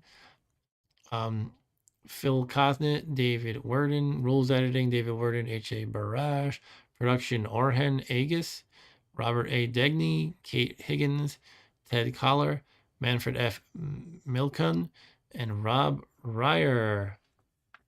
And Stu says, oh, Greg Kostikian, I met him a few times. He told me he designed like 1,000 games, and I was thinking I never heard any of them, so I guess this is one. That's funny. Yeah, I didn't meet him, but I was saying earlier how I was in like a panel he led at Icon once. You probably heard of Icons too. And for everyone else, that's like a sci-fi convention on Long Island. I'm not sure if it's still a thing anymore. And it was at Stony Brook every year forever, Stony Brook University, and then it moved to I think Suffolk Community College, and I kind of lost track of what happened at that point. And probably the COVID nonsense caused issues if it was still happening. Anyway, I was in a panel. It was in a single classroom at Stony Brook, and he was just talking about his video game company that was kind of like an up and coming company. I don't think it survived very well, or did very well. And yeah, he made a ton of games. I played a bunch of his games in the 80s. The Willow board game, I think, was him. That's actually quite a good game. You wouldn't think much. It's based on the movie Willow, and some licensed board game. I don't know, movie licensed board game. You don't think much of it. It was quite good. The Willow board game. I think that was him. Let me verify. And as I was saying earlier, I used to play the Toon RPG, which was partly him. I think he co-designed it. Yeah, Greg Kostikian he did the Willow game. His name came up a lot, being a gamer nerd back then. Since the 80s, I didn't really see like much by him. Um, yeah, he did RPGs and gamer nerd games. I don't know how to call them gamer nerd games, but yeah, I'm after going to that panel at Icon, I went to work one day. At the time, I worked in Midtown Manhattan, and I just saw him on the street one day. I was like, oh, there he is. But yeah, I guess most of his games aren't super well known. Trying to remember what else I played by him. I feel like his name was on a lot of things that I did. He do the game? I don't know if my brother is still here. Did he do Paranoia, the RPG? I know Brian would probably know if he's still here. I think he might have done Paranoia. Yeah, he did Paranoia. He was one of the co-designers. I don't think I ever played Paranoia actually, but I'm gonna keep looking stuff up because why not? You can see my lovely arm. You can actually search on Board Game Geek for design. You can actually find me on Board Game Geek or RPG Geek actually. They're all kind of intertwined databases. But Greg, yeah, what did he do? Yeah, what else did he do here? CREATURE THAT ATE SHEBOYGAN, Star Trek: The Adventure Game. That sounds like something up your alleys, too. Pax Britannica, Swords and Sorcery, The Return of the Stainless Steel Rat. That would be based on some books by, I don't know, I don't ever read these books, but I've heard of them. Stainless Steel Rat. Who was that author? I can't remember offhand. Harry Harrison's famous character. Slippery Jim DeGrees, aka the Stainless Steel Rat. Okay. So he made a game based on that. Keeping going. He only made Death Maze. We were actually just talking about, I don't know if my brother is still here. I don't think he is.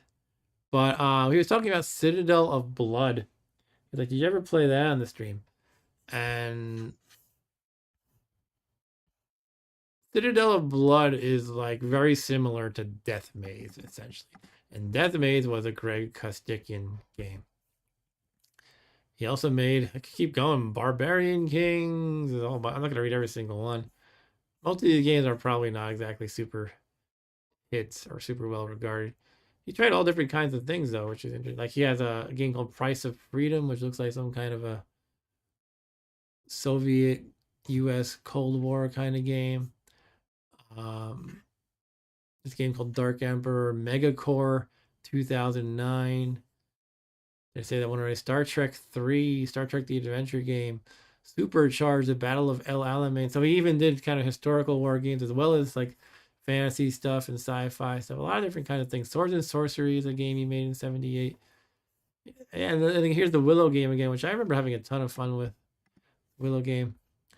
Anyway, yeah, I guess it's time to wrap this up. Eric says, for April Fools, you and Rob Bob should play Snakes and Ladders or Mousetrap.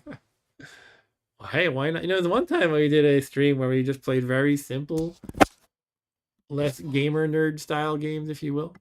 We played Can't Stop. Can't Stop is a blast. I recommend anybody who likes board games. It doesn't have to be gamer nerd board games. If you like any kind of board games, get Can't Stop. Can't Stop is a great board game. Very simple. You can play with your grandma even. And up to 4 players. It just kind of push your luck, rolling dice, moving pawns. Really good game. But yeah, I probably could. I think we have Mousetrap. I don't think we have Snakes and Ladders. We could do that for fun. Why does it even have to be April Fool's? Sometimes you just like playing stupid kids game.